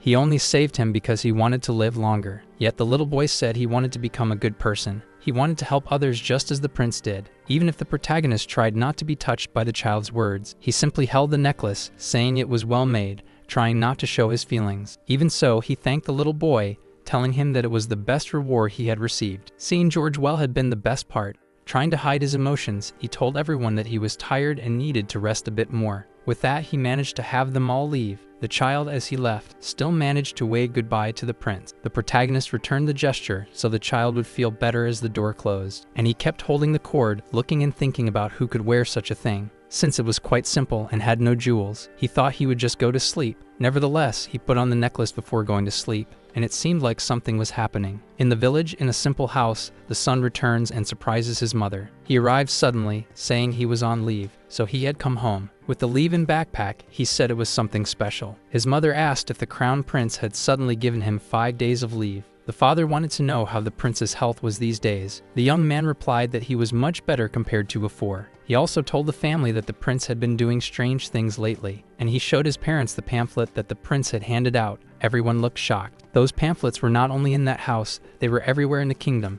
Everyone had access to them. The village was abuzz. The handout with the drawing explained that the prince was studying medicine. Meanwhile, in his palace, he thought that by now, the rumors must be spreading. Garden told him it was time to go. Excited and in a white gown, the prince was ready. The man praised the prince for being awake so early because he knew him, saying it was because it was the first day of the traditional clinic. The prince wanted to know if all the medications that had been ordered were ready. and when he learned they were, he praised his faithful assistant's good work. He took the opportunity to ask a question. He wanted to know how the prince had learned to do so many things, since he was now preparing potions. The assistant was curious, as he was also a doctor. He even disclosed that he was not sleeping well out of curiosity, leaving him a bit anxious and upset. Observing the prince, he figured it must be hard. He must be feeling pathetic for not being able to figure it out. He knew, for he was also a doctor and did not like that empty feeling. So he decided to come clean, telling him he came from a different world. This left the man somewhat confused. Even then, the protagonist continued speaking, saying that in that place,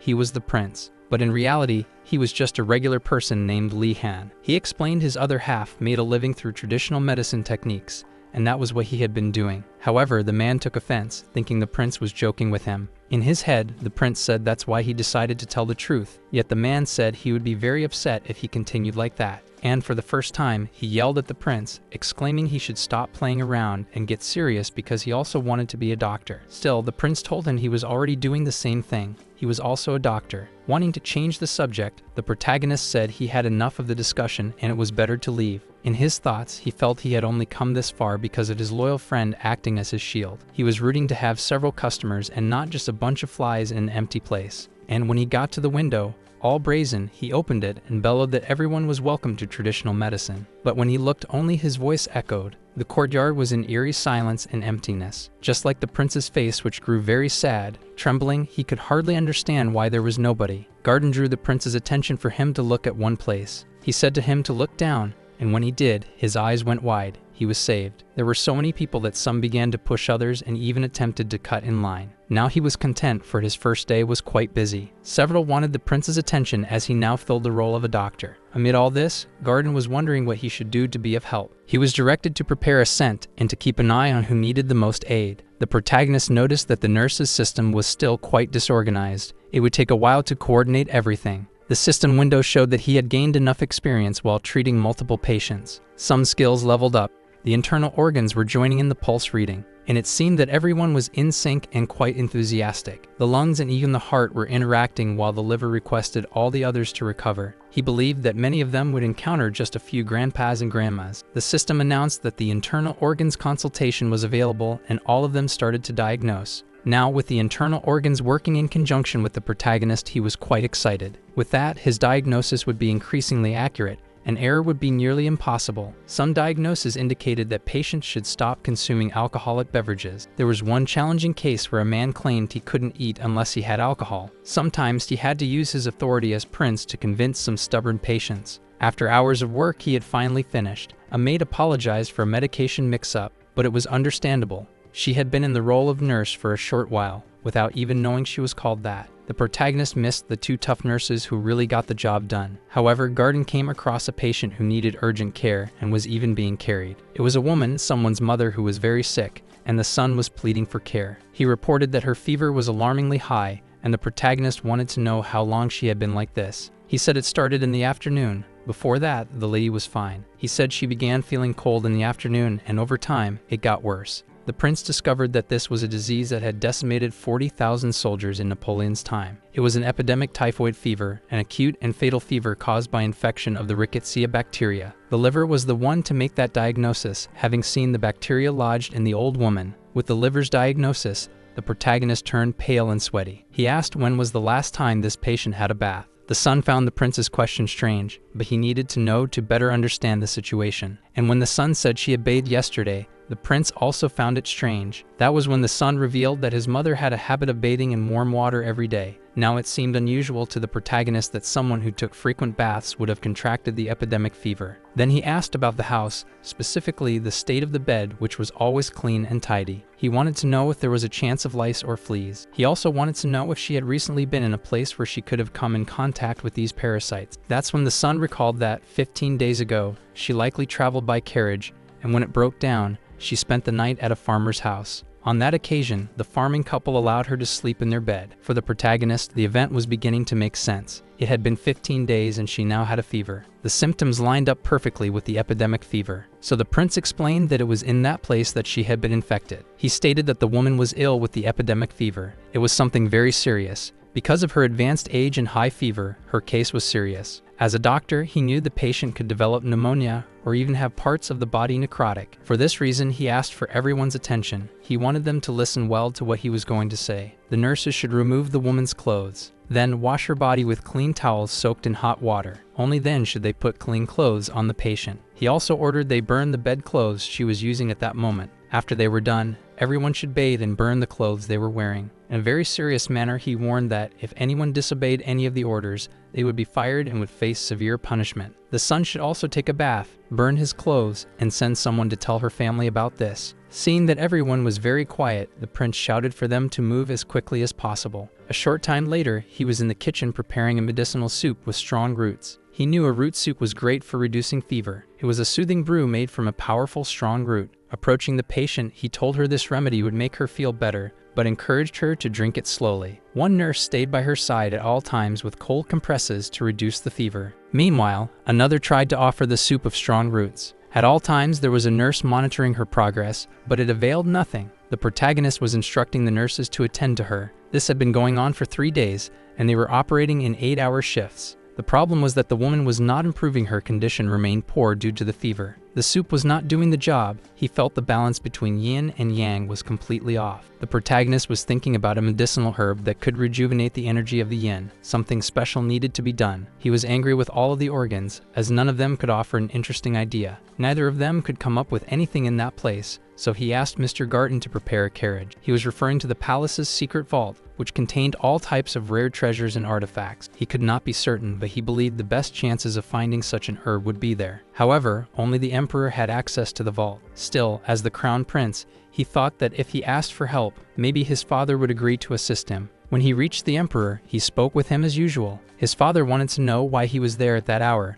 and the protagonist soon felt the pressure from him was overwhelming. To avoid any misunderstanding, he got straight to the point and explained the reason for his visit. He wanted to request access to the secret safe. The emperor immediately questioned what he wanted there. To answer, the prince had to take a deep breath. It began by saying that his father should know that he had set up a clinic. However, the emperor wanted to understand the relation of this to the safe. The young man explained that he needed a rare ingredient. The emperor, however, was not convinced that the son was telling the truth. He thought he might have ulterior motives. His thoughts took a different path. In reality, he saw it good that his son had sought him out. The protagonist realized that the emperor was feeling satisfied with himself. However, the prince didn't have time to prolong that conversation. The case was serious. A patient's life was at stake. Even so, the emperor wanted to know how he could prove the diagnosis. It was difficult for the emperor to believe since the son had been sick for a long time and had a limited education. For this reason, he yelled at him, saying he wasn't sure if he was taking proper care of his patient. To the protagonist, all became clear. The father wanted to test him. If it was necessary to save the patient,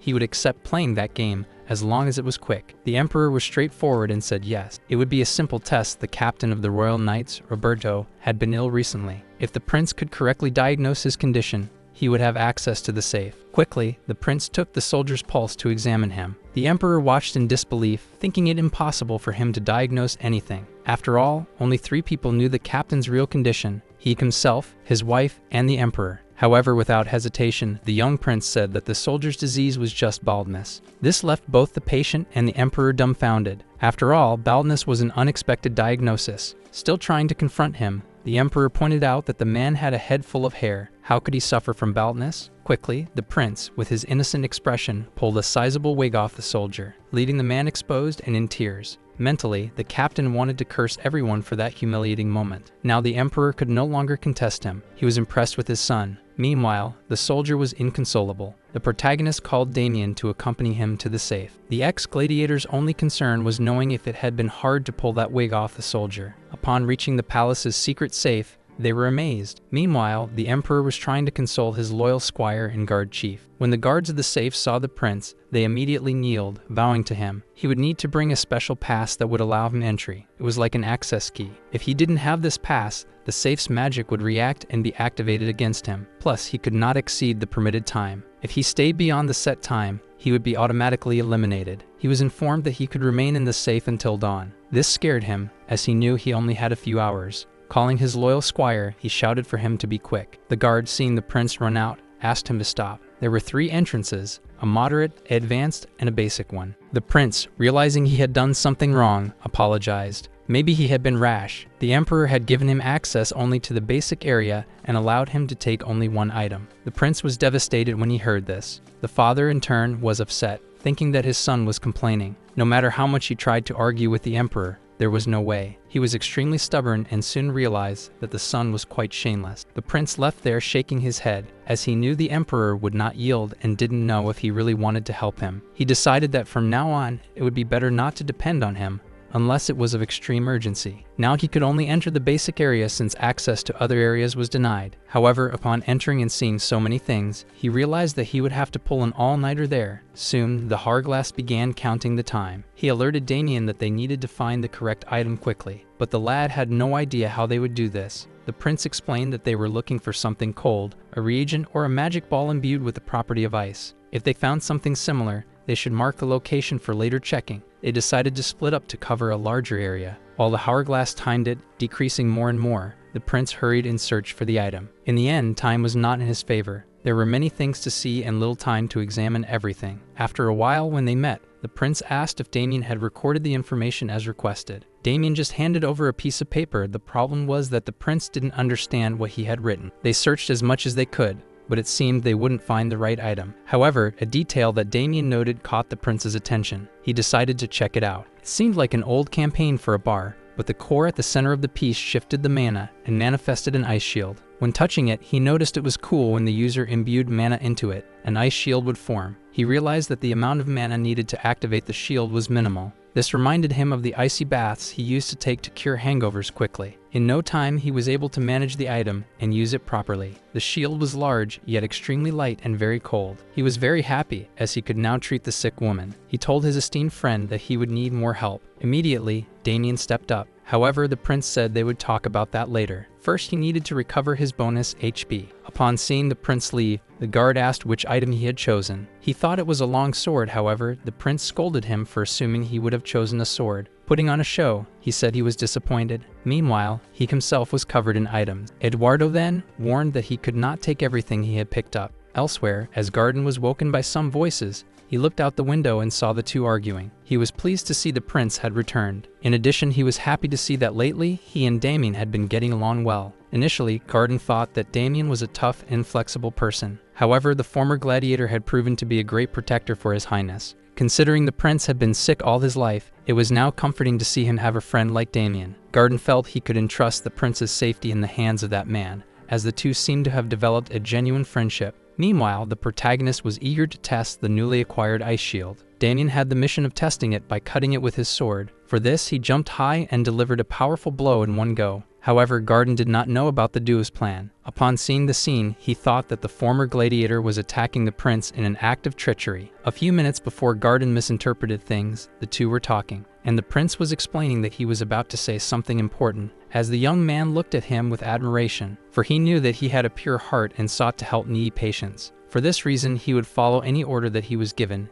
and for this reason, he would strike him with the sword at the prince's request. Even though he found that request very strange, the prince explained that he wanted him to hit him until the ice shield broke. At that time, Garden heard the conversations from outside and woke up. When he looked through the window, he saw only two people talking. But in fact, Damien was questioning if the prince wanted to die and put the blame on him as a traitor. First, the prince said it was not like that. Everyone should think better of him. However, he was asking a favor. He just wanted him to hit him until the shield broke. Since he too had seen what was written about that shield, even when he tried to hit it on the ground, it was not possible. For this reason, the prince had to hold it at a certain height, and he hoped that, to keep the shield, he needed to use mana. The young man asked, to be sure, if the prince wanted him to replicate the shield without injuring him. Now the protagonist understood that the young man had some brain. Still, he was worried if this would be a betrayal. He was worried about becoming poor and losing such a good job. For this reason, he wanted a financial bonus each time he was to copy the ice shield. That was the first rule of salary negotiation. The prince understood that the young man was not worried about hitting him. He just didn't want to do it for free. Putting his hand on his chest, Damien told the prince that he was his benefactor and liked the way he did things. But his matter was different. Since the prince did things for free, he could not. He wanted to be paid. The prince remembered his sad childhood, since everything happened for lack of money. All the hardships he went through, losing his mother,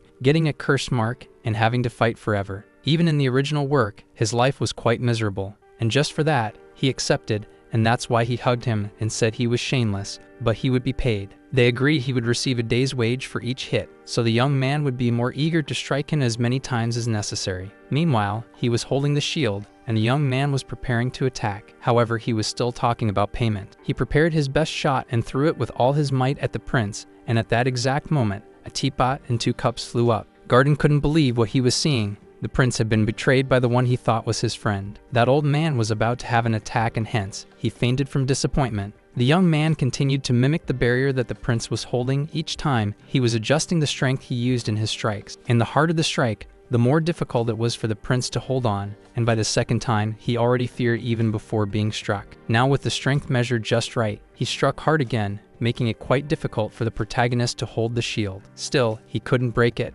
Another attack would be needed. The prince was already trembling from the effort of holding the shield. The prince asked if he was copying weekly to earn more money. With that, the young man said he was going to attack very seriously this time. Going at a fabulous speed, he attacked with extraordinary strength. This time, he shattered the shield, making the prince happy. He raised his arms so high, vibrating with joy now. All he needed was to collect some ice fragments, and seeing Garden lying on the ground, he wondered why he was sleeping outside. Now with all the ingredients, he could make an extraordinary tonic soup. All that was left was to add the fragment, and everything was ready. He would need to put that in the circle. However, a status window opened, notifying that his experience had significantly increased. He had unlocked a new ability and also obtained an ice tonic that he had requested. Now he also had someone who could check whether his ingredients were right or not. The heart would do that. Without questioning, he accepted the first time. With an ability like that, he no longer needed to personally test the medicines. He was satisfied now he could save his patient. He was already going with the soup to deliver to that lady, and when her son saw it, he was very satisfied. The prince asked how the patient was, and the boy said she was not doing very well. Just by looking, the protagonist noticed that the patient's energy level had decreased a bit more. Everything was in the hands of the medicine.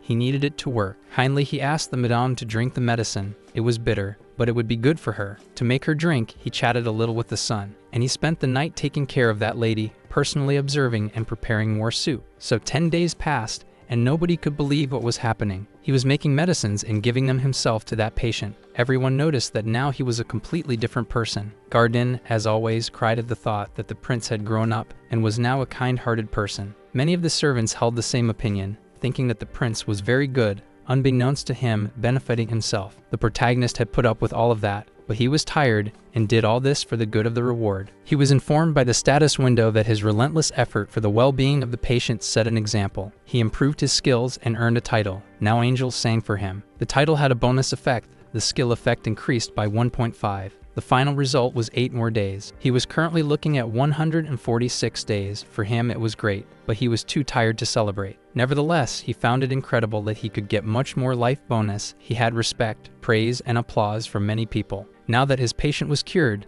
the prince was in a carriage, reflecting on life. This time, it was very difficult for him, alone, to take care of such a difficult case. He needed to find qualified nurses as soon as possible upon reaching a certain place. That lady who was cured by the protagonist thanked him for saving her life and even taking her home. He smiled, thinking that thanks to this he had been able to reap several benefits, knowing that several organs had given him 150 HP. Then he said she didn't need to repay him, just seeing the woman recovered was enough for him. Everyone was touched by how good the prince was, always doing things without expecting anything in return. As they were saying goodbye, the prince asked them to wait a moment, as he wanted to talk to him. The younger man believed that the prince wanted something. As he was turned around, the man said that was how they should talk. Then the man sat in front of the cart, and the prince said nothing. Then it seemed like he was going to say something, and then out of nowhere, he said that he felt very painful. He seemed to feign having something. He said he had spent so many days taking care of her, and now seemed weakened, since he hadn't even taken a week off to rest. The man was worried about the prince. The man said he intended to compensate him, but he didn't know how. However, at that moment,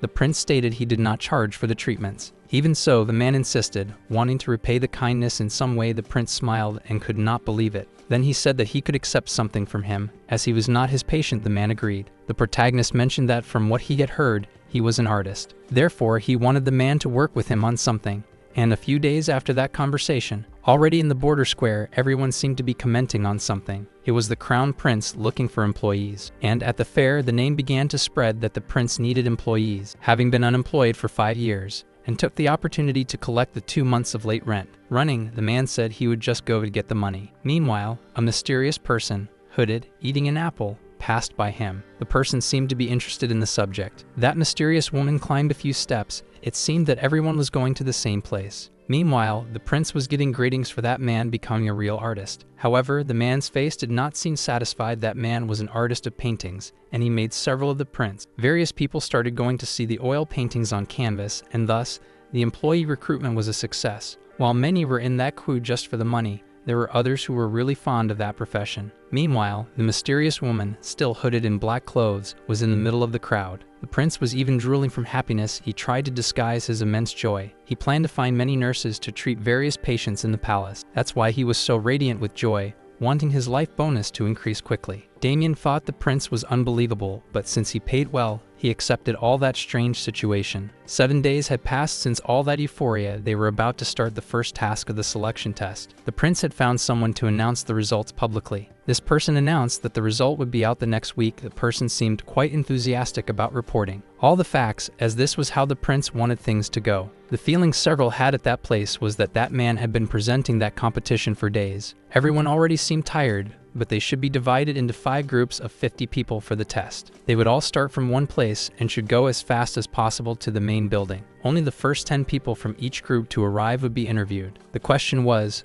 what was going to happen to the 40? The problem was that they would be disqualified. The first group started running desperately. No one there wanted to be among the 40 who would be disqualified. Meanwhile, the prince was just watching. Garden, who was helping, put his arm in front of the 10th person and said that from there on they were disqualified. The 10 who managed, though tired and coughing, were among the best. However, the second test was going to start. They were shown some containers with ingredients. They had to find out which of the 6 medicine ingredients on the table was affected by improper storage. Each of them used the way they thought was the most coherent. They sniffed, licked, touched. Meanwhile, the mysterious hooded woman just watched. She seemed to have a different dynamic. In an instant, she was standing looking at the herbs, in the next, she was lying on the ground, attracting everyone's attention. However, no one said anything. They observed the young woman fall, but no one helped to avoid increasing the competition. Many thought that the test was the priority, while the prince watched silently. At a certain point, he turned to Garden, asking him to end the test. It was noted that it was good to see how focused they were. The successful candidates would be informed in 2 days. They noted that even after the test ended, nobody paid attention to the person lying on the ground. The prince, looking at the young woman on the ground,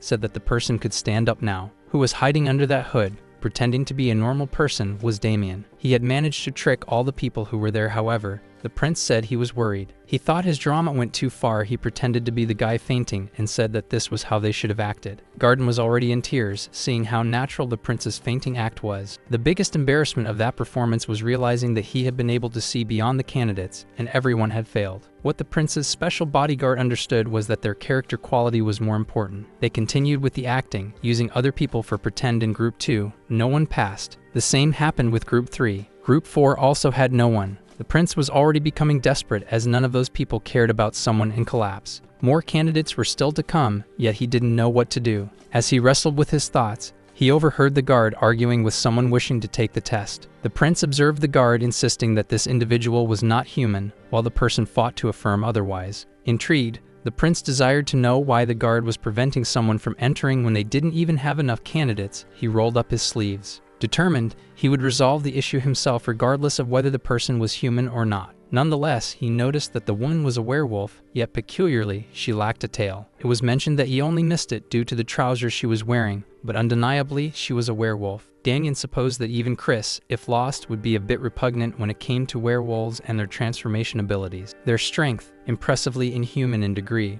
was coupled with a sense of smell as sharp as a dog's. However, the prince's eyes lit up. This was incredibly perfect for a nurse in a traditional medicine clinic. While the bodyguard thought he had unnecessarily worried, the young woman defended her rights, saying she was also a servant protected by the Empire's laws. As she growled and ground her teeth, claiming discrimination, the guard denied it. Yet it was evident that the guard was doing everything possible to provoke her. Then, at one point, the prince arrived and reprimanded the guard's behavior. He made it clear that the recruitment notice for nurses stated that anyone could register, as long as they resided in the capital. He asked whether she lived in the capital, and angrily said that she didn't need to apologize to him. but to the woman. Subsequently, the prince himself apologized for the disrespectful behavior of the soldier. The young woman introduced herself as Annis. He confirmed that she genuinely wished to participate in the nurse recruitment test, she affirmed. With this, he expressed his delight and would immediately conduct a test for her. Looking at her, he mentioned her probable resilience due to her being a werewolf. For that, he challenged her to outrun the soldier. If she won, he would consider her as having passed the first test. The run was approximately 400 meters to the spring, where the first to get there and return would be the victor. The girl was energized, she shed her cloak, and was ready to do her best. Given that the guard wasn't proactive, the prince sternly addressed him, saying that he should prepare. Subsequently, the guard stripped down to his shorts to be lighter and beat her. Certainly, he was scolded by the prince. He must win. It should be overwhelming. With both of them ready to start, the prince gave the signal to run quickly. Both had determined looks of not willing to lose. When the prince shouted, they both darted. Inevitably, they each wanted to outdo the other. However, the werewolf girl was exceedingly swift. She left the guard in the dust, and the prince was astounded with her speed. Annis ran like a flash and was getting increasingly close to victory. Swiftly, she tagged the spring. This guaranteed her victory, and she initially started returning to the prince. Meanwhile, the soldier was barely at the halfway point the two crossed paths. She glanced at the soldier and deemed him too slow. It was clear that she would win. However, exerting a great amount of effort caused his vision to darken, and he twisted his ankle. Annis hit the ground and rolled over. She noticed this event. She saw that he needed assistance and realized that his shoulder was dislocated. She reduced her speed and began computing her thoughts. Her teeth were grinding. She couldn't believe she would lose due to this man. Nevertheless, she paused her run to assist him, even though the finish line was only some centimeters away. Now returning, she was upset as she had anticipated a crushing victory, yet none of this seemed to matter. The prince simply watched the unfolding events. Swiftly, the werewolf approached the man. He also didn't understand why she was there. Adroitly, she reset his dislocated shoulder. In a stern manner, she told him to stay still and quiet. Upon resetting the shoulder, the man let out a loud yell, heard from afar. Meanwhile, the prince shouted how marvelous everything was and that this was exactly what he was seeking. Upon saying this, he gave her a cord necklace with a wooden heart. After some time, everyone was in a room where the young woman was to sign a contract. The prince asked her to read carefully and then sign. These were work-related matters. With the sheets of paper in her hands, she looked and found it all very complicated. The two behind him were looking at that prince, thinking he was not acting normally. While she was flipping through the papers, the prince was looking at her admiringly, for this person had incredible physical abilities. In terms of personality, she was also perfect, but he saw something beyond that. She was smiling as she fixed the soldier's arm. She knew it would hurt a bit, but she went ahead anyway. Though she had helped, she was certain it was very painful. And since there were many difficult patients, they would be very happy the next time. After he left the papers on the table, he, smiling, asked her what she thought of the contract. She said it was good but needed to add some clauses. He didn't understand because it seemed perfect to him. Even so, he wanted to know what they were. She said that she was actually the chief of a tribe of about 50 people. With that, he was almost drooling. Were there another 50 people just like her? Hearing this, he got up and began to approach, massaging his shoulders. He said she should have told him that before. He was already imagining all those werewolf nurses. She asked that they also take the nursing test. While she was saying this, he became very satisfied. But there was also a problem that she wanted him to help solve. The tribe had this since birth. The emergence of this problem left him in doubt. He wanted to know what it was. The tribe was going through several unpleasant situations in current society, thanks to this problem. The problem was their tails. Hearing this, his eyes grew wide. She explained that the tails moved on their own. Actually, he didn't think it was a big problem. However, he wanted to clarify whether it was indeed so serious for them. The young woman, sad, lowered her head. For them, there was no longer any way to hide their emotions. That tail gave away everything they were thinking or feeling, as people could tell by its movement. And that was why they were using such wide pants to hide it. The tail would wrap around the leg, but if it was too pleased, it could find a way to go back to normal. The tail was like a living organism. It didn't care about the pain or feelings of the user. It was a muscle that had its own rules. The prince asked her if she had considered cutting it off. The young woman said that without them, she couldn't walk straight. It was impossible to live normally without them. Also, there was the fact that they regrew in less than a month. He, listening to everything, was imagining it was just like a lizard. However, when he understood that they wanted him to solve a problem that was nearly impossible, he was startled. He thought that was the only way to get the dear werewolf nurses. Now he was facing a crisis, as he had never tried to deal with tails before. For the first time in a long time, he was desperate. He didn't know how to handle that issue, or else what he thought he could offer was a deal. He could become a kind of guardian of their society. He explained that he would use his position of power and authority to support the tribe. The girl thanked the offer. However, she declined it immediately, not least because this would not solve the fundamental problem. And if something happened to him, or he changed his mind, they would end up in the same situation. She said she didn't seek him out for a temporary solution. He now knew that the solution she wanted was something permanent. Taking a deep breath, the prince said understood. She, changing her position, asked if that meant he was going to help. She wanted to know if he had anything in mind. He honestly replied that he didn't, but he would start looking for something at that very moment. She, looking at the prince, saw sincerity. Now she knew he wasn't the type of person who guaranteed to make things work with just words. Not least because, if that were the case, she would be quite disappointed. She agreed and said she would leave and wait for him. He asked the young werewolf not to go anywhere and stay in the side palace. After she left the room, everyone was silent for a while. The prince put his hand on his face in disbelief. He couldn't lose good talents. They were essential. Where could he find a package with 50 of the best nurses? With that, he threw himself on the couch and started rolling. He seemed to find no answer to the question, let alone the solution to the problem. He had exhausted all possibilities for reading in the library, and he had found nothing. After a long time, Garden could no longer bear to see the prince like this. He used his shout ability to call for his lordship. He was still at that level. The shout startled the protagonist so much that he almost fell down the stairs. The man paused for a moment and then said that furrowing your brows too much and accumulating stress in the body could cause diseases. The prince stated he would fall ill only if he kept scaring him like that. The man went on, expressing concern about possible wrinkles if the prince continued like this, noting that once they appeared, he could never get rid of them, so it would be best to stop furrowing his brows. A smile came across the protagonist's face. He knew they were just trying to cheer him up. Everything was so obvious that he felt both embarrassed and grateful. Garden was a great person. The prince didn't doubt this and shrugged, declaring wrinkles didn't faze him. He claimed he could simply fill them with Botox, as it was good for smoothing wrinkles and getting rid of them. As he imparted this information to his friend, a realization dawned on him. It was what he needed, the botulinum toxin, Botox original full name. Of all the toxins discovered by mankind that day, it was one of the most potent. The muscular tails of the werewolves moved of their own accord. He prepared to administer paralysis to specific locations of that muscle. Thus, he had a great toxin, so he informed Garden he needed Kuzma's venom. As he had it secured in the secret vault, he asked Garden to bring it to him. He was glowing and exuberant. He should take it to Anis's room as well. Sometime later, in the young werewolf's room,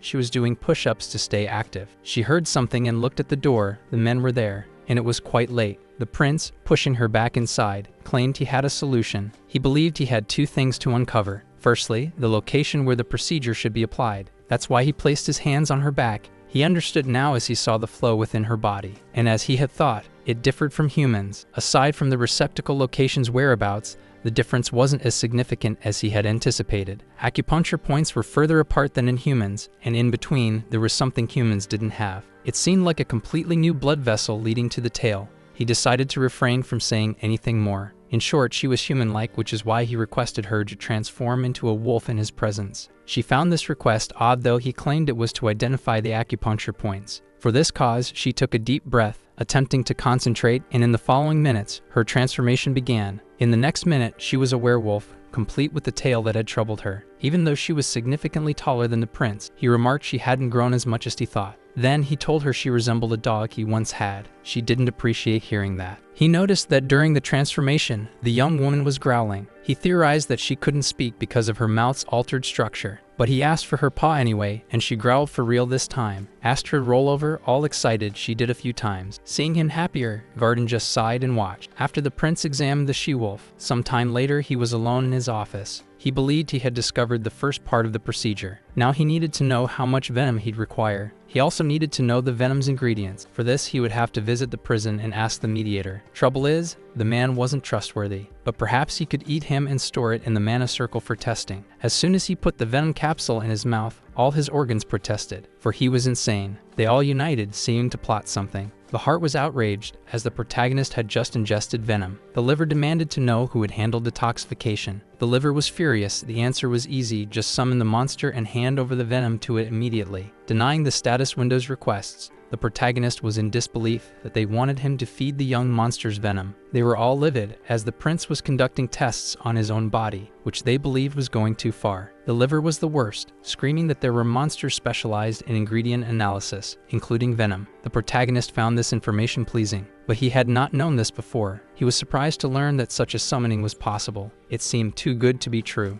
The liver revealed that it had forgotten this ability while waiting in the system room. Now the protagonist was intrigued about this. Exactly what was it when the liver revealed that while it was waiting, it was sleeping? The heart and everything else, lungs and large intestines, they all were. Upon hearing this, the prince wondered if all the internal organs were dormant. However, he couldn't answer any more questions. He already knew more than enough. There was a rule placed in the restriction of information. However, being adorable, the prince wanted to know more about the characteristics of this invocation. The liver was in a bad mood and didn't want to talk, yet the protagonist insisted heavily. While all the internal organs were laughing at his expense, quickly, the protagonist got angry. So angry that he even got up from the chair, stating that everyone could be as silent as they wished. He was going to make everyone spill everything they knew, thinking that holding his breath would be enough. The heart, the large intestine, and the lungs found it amusing, while he almost suffocated from trying to hold his breath. After a while, the heart started to feel something, and the lungs became restless. The message was that his internal organs were panicking because of what the protagonist was doing. The lungs were already declaring insufficiency, while the heart did its best to cope. The other organs, the liver and the large intestine, were furious. They were going to provide information about the characteristics of the summoning. Then a light appeared near the protagonist, who began to see something like goldfish. He quickly recognized them as moonfish. The protagonist stated that the fish would be his friend from that moment on. Now the moonfish and the hedgehog were friends. Everything was going so well that their friendship flourished. Now being calmer, the protagonist took out a pill of poison and asked the fish to taste it. While the internal organs were stating that he was rude and didn't appreciate that characteristic. Still, he just thought the moonfish's ability was activated when it would consume alcohol. Here he was immortal. He only had to use the ability a bit, and he was already ascending from level 1. The moonfish was upset because the human had lied to him. The medicine had a horrible taste. Spine was watching, while Bubbles was in transition to discover the ingredients. Suddenly, Bubbles' eyes opened. The immortal moonfish used the revival ability. Now it was healthier than before. With it, his teeth grew bigger. Pulling out one of his fangs, he began to write something like a diary. He recorded everything he ever ate, including the exact ingredients and doses, even the lethal ones. All that information was contained in a red, heart-shaped note. Now the prince was aware of all the characteristics. He could finally use powerful poison and slowly weaken it to make excellent Botox without worrying about the quantity. This would help anesthetize Agnes' tail. However, he called Mr. Garden, who, as always, appeared in a blink of an eye and always managed to leave some impression on the protagonist. This time, Garden was startled to see yet another summoning, and once again, the prince was playing Pinocchio, saying that the fish itself sought him during the night. The man in front of him laughed nervously.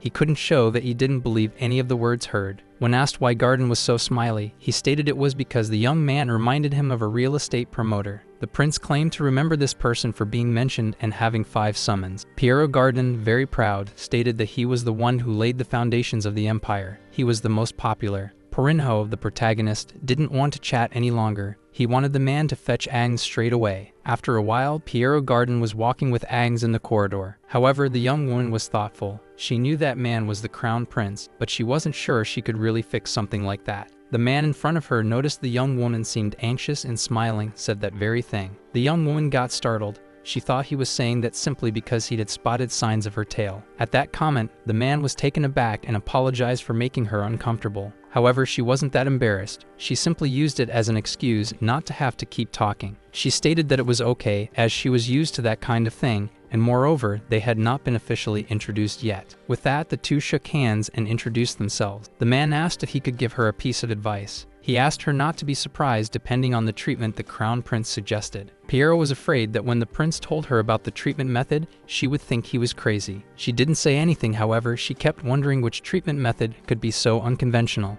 When she entered, the prince was appropriately dressed, with several assistants waiting for her. Very kindly, he asked her to sit. She could hardly believe that he had actually found a way. However, he asked her to just trust him, but she confronted him. Firstly, he should say what kind of treatment it was. Noticing her nervousness, he explained that he would use a spine needle to prick her tail numerous times. Smiling, he said he would put poison on the thorn every time she poked him, and he asked if she had found it cool. Everyone was extremely proud of the prince. Now, the girl was looking at Piero and knew what he meant when he commented on the treatment. She also remembered him asking her to trust the prince's idea. It seemed that everyone there was asking, with their looks, that she trust in their highness. Even the prince had a face that showed he was someone trustable. However, she thought he was just a madman, and he wasn't the only one. If you need more story, she didn't seem entirely confident in the methods the crown prince would use. However, between continuing as it was and undergoing a dubious process, she preferred to trust the prince. Even though he seemed strange when he said to just relax and trust him. He didn't instill any confidence, but she would risk it. maybe he could do it. Her tribe wouldn't have to suffer anymore because of the tails, so even if it was risky, it was worth the try. Agreeing to the treatment, she said she would do whatever it takes. The prince inserted his fingers and said it was showtime. Quickly, the nurses fetched a white fabric that covered the girl. Then they removed a clothing item from her and covered her with that fabric. The fabric had a spot where the tail would stick out. However, the prince was already getting ready to begin the procedures. The simple fact of him washing his hands was driving his underlings crazy. In a serious moment, he used the cord to transfer to her the necessary waves so she could see the exact spot. Acupuncture points existed, even with thousands of years of experience and knowledge, and even if modern equipment were used, people would not be able to hear those points. Before, he believed they existed, but could never see. But now, they were all there, and it was time to start the knowledge. First would be the point that would go 1.5 centimeters deep. Meanwhile, he had activated the discharge function stored in the space circle. The girl seemed to have felt something when that point was touched. Now, the next one should be executed 2.1 centimeters deep, and the next one at 2.4 centimeters deep. The manhwa was accompanying the spinal erector on both sides. He noticed that, little by little, the tail was losing strength. But now came the real challenge. Smoothing the tail was just the beginning. The most important was to keep it paralyzed forever. When he made the move, he noticed the tail had already recovered, so much so that it was swinging at his nose. He noticed that the recovering abilities were scary, but he already expected that. The next moment, it was time to speed up things. With that, he went deep into the points, and lastly, he needed to ensure the primordial point was hit correctly. When he stuck the girl, he felt it right away. With that, he was worried, because he had asked the prince to touch the tail, not the head. Because of that form, she was slowly losing power and remained feeble, as if she had weakened to the point of not wanting to fight anymore. With that, the protagonist raised his arms, feeling victorious. He said now the young girl could rest easy, even though she was very suspicious. She got up slowly, asking if it had ended. He said yes, and that it had been a success. She thought it had been too fast for someone who had so much to do. She would feel what? There was something different with her tail. When she looked, the tail simply existed.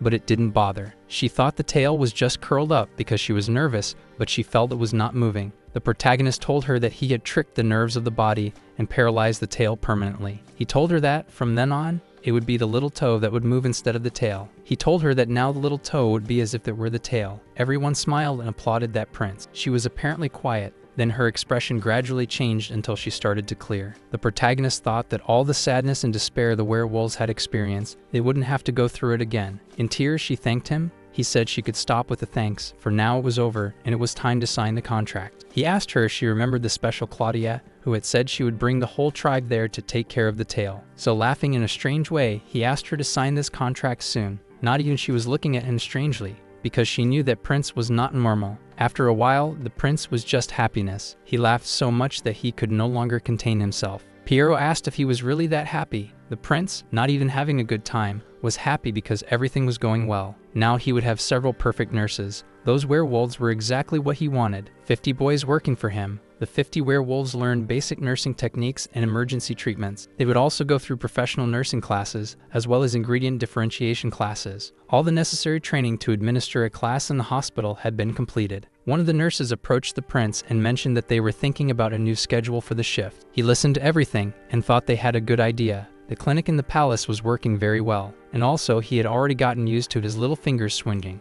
Everything was too perfect. The status system announced that he had successfully completed Agnes's tail paralysis procedure, as well as the 50 werewolves procedures. The internal organs were giving a standing ovation for showing a technique never seen before. One of the internal organs, which possessed the earth element, woke up due to all the fuss. With this, the prince's gaze intensified. The stomach opened its eyes. As smiling as he was, the organ liked being called Little Stomach and was always asking for food. It wanted French fries, sweet and sour pork, fried chicken, among other things. Infuriated, that new organ wanted to be fed as soon as possible, with the highest amount of calories. The problem was that when the protagonist looked at what the organ wanted, he noticed that such food did not exist in that world. He wanted pizza, hamburger, kimbap and sauce. He had hardly got out of a mess, and the protagonist had already got himself into another one. That new organ wanted food now. It could even settle for sweets. And after getting the sweet it wanted, the stomach vibrated and celebrated a lot. It gave 300 HP. The other organs, feeling the happiness for the birth of the stomach,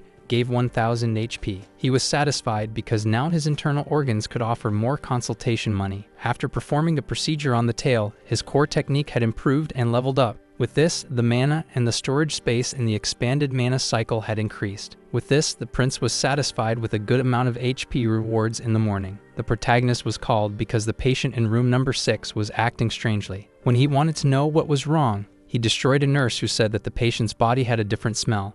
It seemed like he also had a fever. He knew that his clinic might be stable at that moment, but somewhere else was the head of the Sai Palace. Observing the expenses and what should be done, however, it seemed that something was wrong. He put the accounts aside and picked up the registry notebook. No matter how much he looked, he would not believe it. Noticing that everyone was in trouble, he dropped the notebook and ran. He was running to find the prince and report the happenings. He also had the ability of the royal shout. He called the prince so loudly. He was scared, just like he does with Piero Garden. But when he turned around, he noticed that it could not be him, because he had been there all the time. Seeing that the man was very scared, the protagonist quickly asked what was wrong with him. Regaining his breath, the man said it was something urgent to report. He apologized for the unexpected visit and said that the operating budget. It was about to turn red. The protagonist could not be going through this again. It felt like a nightmare. He was furious. He didn't want to believe they were out of money because he was the crown prince. He thought this was terrible. Without money, he could do nothing, and then he definitely could not keep the clinic open.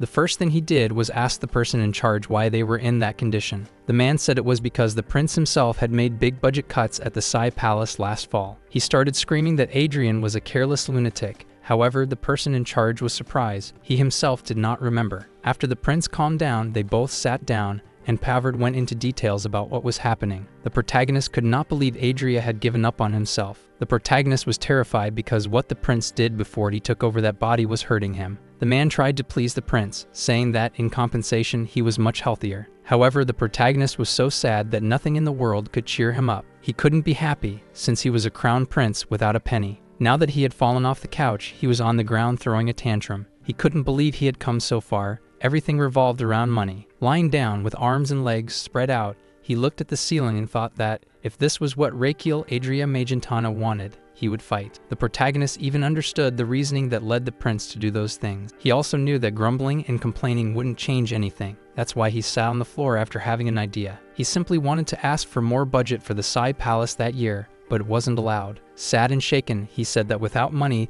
they would have to close the medical clinic. He even said that if this happened, he would die. He knew that the only person who wasn't restrained by law and could do something was the emperor. That's why he thought he should ask his father for more money. He would easily release it. He asked that they prepare the carriage quickly, for he would go to the emperor's palace to discuss this issue. Although he thought his father might resist helping him, he went anyway. Looking at the amount needed to keep the clinic open, he recorded everything because he couldn't just let it close. He wouldn't keep his money for himself again, as this was the only solution, so he would use it. He asked the treasury manager if he had a list of the Sai Palace's belongings. He requested that he take everything. The treasurer was surprised when the prince said he would sell everything. The paintings, frames, statues, silver and gold cutlery. Nothing would be left behind. The treasurer couldn't bear to see all those assets he cared for so long go away. In tears, he begged the prince to reconsider, but he said he wouldn't change his mind. Throwing a tantrum and leaving the place like a child, the treasurer said he hated that royalty. A few days later, he called the treasurer and his special bodyguard. He said they would only sell things that were a luxury and not necessary for sustenance for now. That was a temporary solution. Damien asked if he was already preparing the next step. Quickly, the protagonist said that in the short term,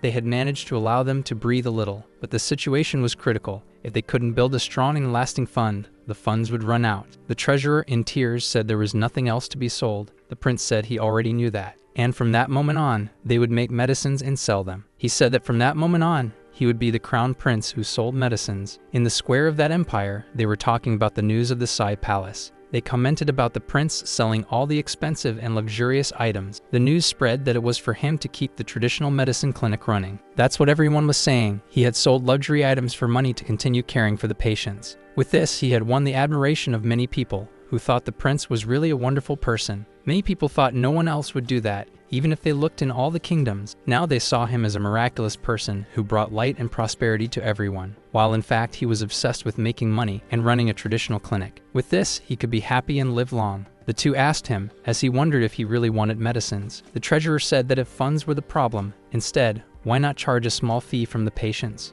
But for the prince, that was unacceptable. He thought that way the patients would decrease. And of course, he thought he needed to receive as many patients as possible so he could live long. admiration, he would say he would never charge any of them. Instead, he would make money selling medicines. Very expensive, but they would be very effective. They would be like impressive luxury drugs, something like a brand product that the crown prince would launch personally. With this, any family that was a little rich and arrogant would be able to brag just by having them. And it was something that would show their status in society, a super luxury super medicine. Like that bright idea, he also shone and jumped on the table, like a madman. They doubted, wanting to know from the prince what that was. The protagonist said it would be a medicine that would cure everything. And the name of the medicine would be Soothing Pill, My Golden Note. He knew that all Koreans had heard about that soothing pill. The pill was a high-quality medicine, with great effects, healing or improving brain diseases, heart diseases, and high blood pressure. From middle class to the highest, everyone consumed it because it was a powerful remedy to calm the nerves. While walking with his special bodyguard, he took the opportunity to ask some questions to the prince. The bodyguard was worried if people would really eat that. The prince said yes, because it would be a rare item like a limited edition, and if that was people's thought, they would buy it, as they weren't just using bulls, but something more powerful and rare, like minotaurs. He said his medicine would be 5 stars. Both the efficacy and the brand would be sufficient for everyone to purchase. However, his bodyguard remained pessimistic, stating that no one would buy such a thing. He didn't think that people would want a calming pill with its effects, since it was the first time they were going to talk about it. The bodyguard thought the medicine should be famous, since it was so effective. Therefore, he mentioned that it was from a fallen kingdom. Even so, the bodyguard remained incredulous, having never heard of it. The prince was playing Pinocchio again, claiming he learned everything he knew in dreams. Of course, the bodyguard would never believe in a little talk to deceive someone. Garden had believed because he was a very naive person, and on top of everything, he was the person who most supported the prince. Therefore, he easily accepted any of the prince's fables, but with the bodyguard it was different. All that mattered to him was to get his salary on time. To the prince's surprise, the bodyguard asked if he wanted to continue treating patients without a license. Widening his eyes, the protagonist asked if he needed a license, and the bodyguard was amazed he didn't know. So the bodyguard explained that he heard there was a medical license exam, which even Garden had passed. Putting his hand on his head, somewhat shied, the prince said he was not aware of this. He wanted to solve the financial problem first and needed to get a gallstone from a minotaur. However, when buying the ingredients, the suppliers did not have this rare stone. Therefore, they would buy the live minotaur, and for this, the prince would go to the magenta capital. The bodyguard could not believe that the prince was serious, but the prince made clear he was not joking. He needed to check the minotaur's conditions and see if it really had the gallstone. From every angle, the bodyguard was sure that this prince was missing a screw. However, they prepared the carriage, and the prince was already on top of one of them, excited because it was time to leave. Everything was already set and ready to go immediately, since the prince's time was precious, even because he didn't have much. However, he noticed that the bodyguard simply stopped, so he yelled at him to hurry up. With the carriage on the road, Garden, who had been left behind, was running after the carriage, crying because he was left behind. The prince merely shouted from inside that he needed him to take care of the clinic. The bodyguard stated that the carriage was more comfortable than he expected. The prince said that of course it would be, for he was the crown prince and should travel comfortably. In fact, the two were inside some coffins surrounded by flowers, traveling lying down and comfortable. 8 days had passed since they left for Magenta. As the carriage proceeded, Agnes was on the roof of one, but felt something. Her sensors, such as hearing and smell, were screaming. It was something like a smell of sea. She warned the prince that the port was behind the hill. When they sat down, they could see the sun and the sea. That was the port of Kramer. In that wonderful place, one could see large caravels and many people at the port. After arriving in such a beautiful place, the prince was amazed. The monster auction house was extraordinary. With that beautiful carriage arrived, and the boy in the front asked for the carriage to be parked somewhere else. The coachman, getting down from the carriage, asked the young man if he knew who was there. The man wanted to know if it was someone as special as the prince. As soon as he had finished speaking, the prince himself introduced himself. The man who was questioning where they should park the carriage now turned pale. "I want to see," he ran to the mayor to tell him who was there. Seeing that noise, the mayor wanted to know what was going on. As soon as the young men recovered, they reported it was the crown prince, right there, and pointed in the direction of the protagonist. The prince was entering the premises with some of his special bodyguards. The mayor could hardly believe he was seeing the crown prince in person. Immediately, he ran to him, trying to get noticed. Sweating, thinking he may have done something wrong, he asked the prince what brought him there. With that, the prince, smiling and seizing the opportunity, said he was passing by to buy something. The mayor offered some additional security for him. However, the prince declined, as he already had a sufficient escort, made up of gladiators and even a wolf girl. As much as the mayor tried, he would not change the prince's mind. All the mayor was managing to do was to get the prince quite irritated, as he talked too much. Seeing his patience running out, The prince simply stated he would come to the mayor's residence later. With this unexpected visit, the mayor ensured that everyone left his house shining. In that place, minotaurs were like goods purchased at auctions. A large audience was visible, like at a theatrical performance, and in the middle of the stage, a large cage with someone inside. However, the prince was not with the others. There was a VIP booth for someone like him. The special bodyguard noted that this was a very calm place, more than he had imagined. Agreeing with him, the prince said it must be because of the monster auctions. Looking at the side of the cage in the middle of the stage, the special bodyguard agreed, as too much noise would wake them all up. Quickly, a cage was removed from the stage, as it had already been auctioned, while another was arriving. The bids did not stop for a moment.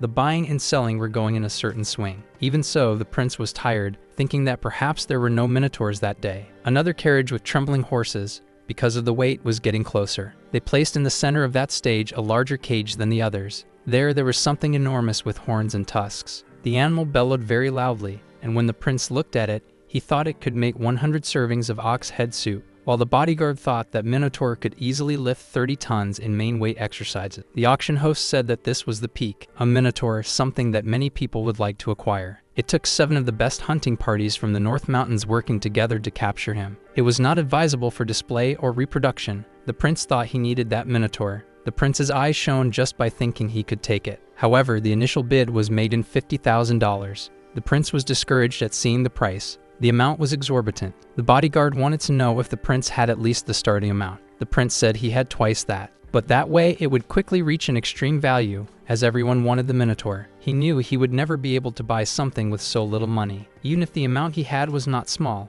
it still was not enough to buy something so luxurious. Now he was wondering what he could do because he didn't want to lose. He needed his frontal lobe to think quickly. That's when he had an idea, and the two devised a plan. Although the bodyguard thought it was somewhat risky, that young man felt he was not receiving orders from a prince, but from someone with bad intentions. With this, the prince felt great, as if he were the powerful godfather. Even so, the bodyguard had to fulfill the request of his majesty. Quickly, the bid started and increased, already reaching around 55,000. The prince knew they didn't have much time. When the mayor saw him, he immediately caught the prince's attention. He quickly asked what the mayor was doing there. It was a very big coincidence. The mayor could not resist the prince's bright look. It was like the look of a puppy, and he knew his career would rise rapidly. He knew he should tell everyone who that man was the fastest, so he shouted, "Crown Prince." His request was so loud that the entire hall heard it. Everyone turned in his direction to see if it really was him, and quickly the mayor got more special guards at his disposal. Seeing that the mayor did what was in his power, the prince thanked him, showing that he was appreciative. Demian was smiling inside, unable to show anything. He knew the prince was really infernal. Quickly, the prince said he had forgotten that the auction was still going on and offered 60,000. When he did this, no one else dared to offer anything, as the crown prince had shown interest in that bid. He knew that, after showing interest in the item, everyone should give way to him. Even more because he was making the expression that he really wanted to take that piece. Now no one else had courage because someone of low power could not challenge a crown prince. The auction representative did not dare to ask if there was any other bid. Now he would sell the best item of the auction for a pittance, and it was a lot of work to get something valuable. Disgruntled, that man thought it was the end, because everyone there was sad, until someone had enough authority to offer a bid higher than the prince's. The auction representative could hardly believe that someone else had made a higher bid. Now the number game was about to restart. The prince could not believe that that person would do that. That man was the king's favorite from the south of the Amboise cabinet. Now the man was observing that the crown prince, in any case, was not a citizen of Magenta. Now everyone believed that this man was their savior since he was famous for holding grudges. The prince simply thought he could hear everything people were trying to whisper. The prince would need to have a better game plan in this match to take the prize. The prince thought he was going to duel with him, so he was going to take the Minotaur and offered 71,000. That the auctioneer was happy again. He now thought that with that war of interests, he would manage to get a good value. The bids were escalating quickly. The man was excited, announcing that the Minotaur, a high-grade item, had been sold for $250,000 to Mage, who simply crushed the crown prince with his greater purchasing power. With everything, the protagonist didn't even stand a chance, since he had only brought 100,000. Only those who saw the Minotaur that he wanted to be dragged and taken with the cage and everything from that platform. However, his loyal bodyguard told the prince that he was very happy that he had lost, as it would be a great waste to spend so much money on a single Minotaur. Especially if he spent all the money he had at that moment, he wouldn't be able to pay his salary, as that was the only reason he was protecting him, the generous salary. He made it clear that if his prince could not provide this, then he had no reason to stay by his side. For the prince, it was a matter of lack of gratitude, yet for the ex-gladiator, it had nothing to do with that. It came to the point that the prince asked him if gratitude was separate from money, and of course the bodyguard agreed.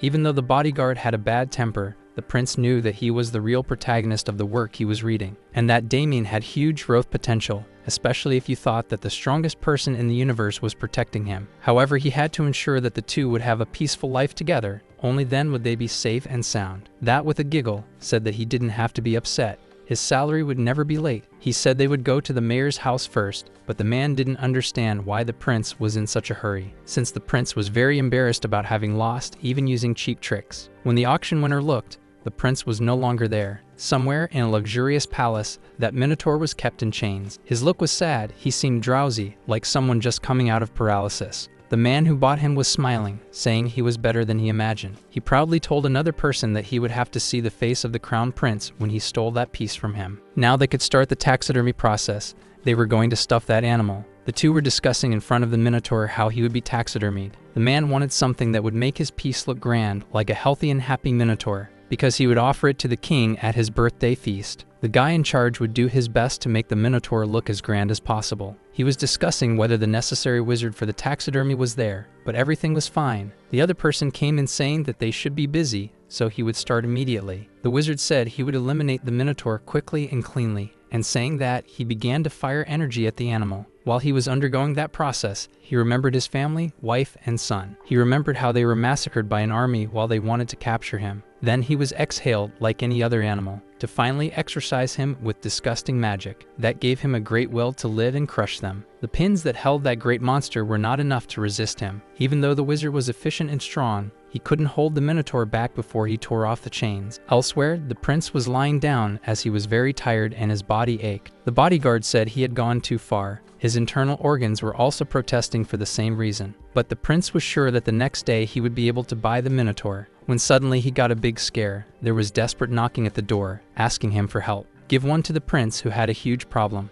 Damien wanted to know what they wanted, while holding the sword. He wouldn't let anyone approach the prince casually. From afar he asked for a quick explanation, but whoever brought the news didn't have time to tell. Suddenly, there was a huge explosion. However, that bodyguard put himself in front of the prince to protect him. He was thrown far away and slammed against the wall. The prince, worried, screamed for his bodyguard. While a large hand was heading towards the prince, it seemed to want to capture him. It was the giant minotaur, and it didn't seem satisfied. When the protagonist looked, there wasn't much time for reaction. To better understand, some time ago, the pins of that enormous minotaur had broken. Even as he was still hit by magic, the minotaur yelled, no longer wanting to be sacrificed. After he shouted, he destroyed everything in front of him and managed to escape. The man who bought him could not believe it. He roared at the man, but the man did not understand, though what he wanted to imply was that the man thought of himself as diabolical. He tried to crush the man several times, but the man continued to belittle him, calling him a beast. While the man did not renounce the role of the minotaur's master, he did not stop following him. He chased that man for a very long time. The man thought he should reach somewhere safe, and just ahead was the mayor's residence. By making a detour, he managed to trick the minotaur into running inside the residence. However, now the minotaur looked around and couldn't find the man. It became furious and started reacting angrily, breaking the walls of the mayor's residence. Now let's get back to what happened with the prince's special bodyguard. After being hit, the minotaur charged at the protagonist because he wanted to catch him.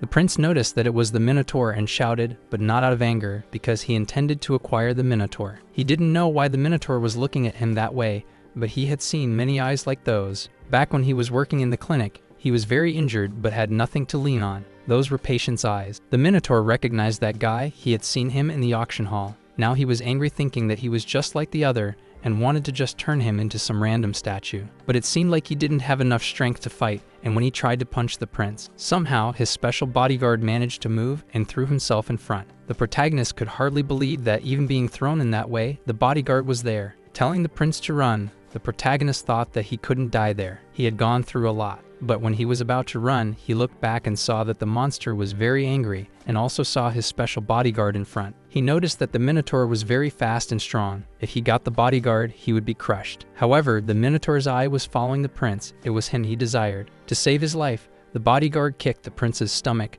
throwing him far away. He He didn't understand why he did that until he saw that a column of stones from the roof had fallen. Now it seemed like they were trapped because that large piece of the roof had fallen and covered the hole that the Minotaur had made to enter. Although the prince was upset and complaining, the bodyguard didn't listen to what he was saying, because he had something to tell that would be 1,000 times better if they survived that day. The bodyguard demanded a special bonus. The prince wanted to know what would happen if he didn't give. Damien warned that he would run away alone. They kept arguing while the Minotaur was just staring at them. The plan was to count to 3 and attack the Minotaur, so the prince would have a chance to escape. The protagonist wanted to know where to go since he didn't see any breach. That's when the bodyguard pointed to one side, but the prince reminded him that they were on the 2nd floor and he was not a bird. The bodyguard said it didn't matter, he just had to jump. The rest, they would think later. He thought that, for the prince, it was better than being crushed alive. He also warned that by the sound from outside, they were already working to handle the Minotaur. The prince wanted to know if he was going to take him to a safe place, but it wouldn't help, because if he jumped he would certainly break his legs. The bodyguard didn't care. He held the sword's grip tight and was going to handle it. However, at that moment, the Minotaur spread his arms. It seemed like the two were going to have a clash. Swordsman and monster. Counting from 1 to 3,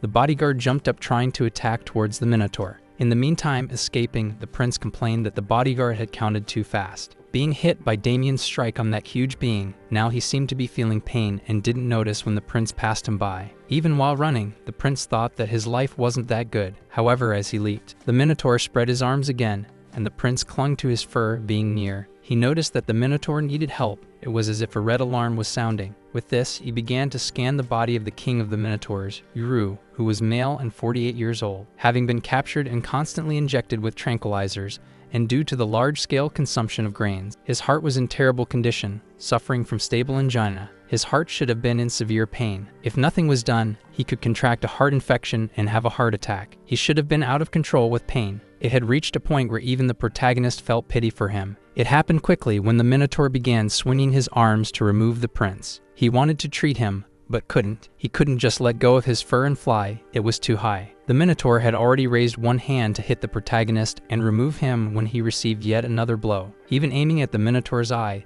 the bodyguard managed to hit the horn. The young man backed off a few steps and asked the prince if he could hold on just a little longer. In a few moments, he would be able to rescue him, and as always, the prince was throwing a tantrum. Now the bodyguard felt he could hit the left side of the chest, near the shoulder. He was aiming at those two parts. It didn't matter if the cuts weren't deep. Thinking so, he went all out, just needed an opening, and he seemed to have managed. The Minotaur was roaring in pain. While the protagonist was still sticking to his fur, he was also running out of strength to hold him. Suddenly, his hands couldn't hold anymore. As he fell, he shouted that the bodyguard would receive the special bonus. Still, the prince closed his eyes, thinking the timing was not so bad to leave. But he had true friends, and someone jumped into the air, making several acrobatic moves, and caught him. This person was the wolf woman Agnes, who, yes, in her wolf form, was strong enough to carry the prince. The guards were satisfied as the prince was now safe and returning in Agnes' arms. Asked if he was okay, he agreed. All the guards were to hurry and assist with the prince's security. The Minotaur couldn't hold on from so much pain. His screams were thunderous. When alone with that special bodyguard, the Minotaur noticed he had lost the prince. He would now go after the one with the sword, and all he could do was dodge and wait for the right moment to attack him. He was counting on a raise for the risk of danger. He thought that, as the Minotaur's fist approached, he would have a chance to hit the fist or perhaps the arm. And so it was done. The sword collided with the Minotaur's fist, but it was much harder than he thought. And so the beast continued to bellow in pain, and its rage intensified more and more. He had not hit Damien, however, for he was too agile, always managing skillful feints at the right time. He went back at the man, who simply gripped his sword with all his strength. The two were staring at each other, but it was not so good for the young man. He was thrown a considerable distance. Soon the Minotaur's strength was indescribable. He was charging full-on at the man, but when he fell, some debris fell on one of his legs, making it impossible for him to escape. He spent some time trying to lift the rock and get his leg out. In that brief time, he thought it would be his end. That's when someone shouted for Spikes to deliver a body blow. The attacker was the little hedgehog summoned by the prince, whose name was Spikes. He attacked immediately to prevent the Minotaur from ending the life of the special bodyguard. Now the Minotaur was targeting the hedgehog that the prince had thrown. He was not going to waste all that effort saving him for nothing. He was very pleased when he noticed he was well on time, as the red sunflower seeds made the creature grow larger. So he shouted to his friend to get out of there quickly. It was time for them to make money. Damien rejoiced at those words. Nothing else made him smile as much as those words. He warned that he should leave first, otherwise they would not be able to make money. But when he managed to remove the debris, he discovered that he couldn't move, and the hedgehog might not be able to hold the Minotaur for long since he was also thrown a certain distance. And when spikes passed near the man, the prince shouted that it was time. He should grab one of the hedgehog's spikes to get out of there. Now the vision was of that giant hedgehog making a gigantic leap along with a special bodyguard. The two were on the ground, and the Minotaur was still feeling furious. The three just looked in the direction of the monster, who was throwing everything in his path because of the pain he felt. Despite everything, they only watched. The prince still hadn't had a brilliant idea to put an end to that tense moment. Seeing the good job his hedgehog had done, the prince thanked Thorns. Then he asked his friend if he was okay. Somewhat upset, Damien replied that he was, but upon closer observation, it was clear he wasn't doing too well. Now he should know what to do about the Minotaur. He should have an excellent idea. He wanted to use the Minotaur as an ingredient for his medicine, but now that he found out it was sick,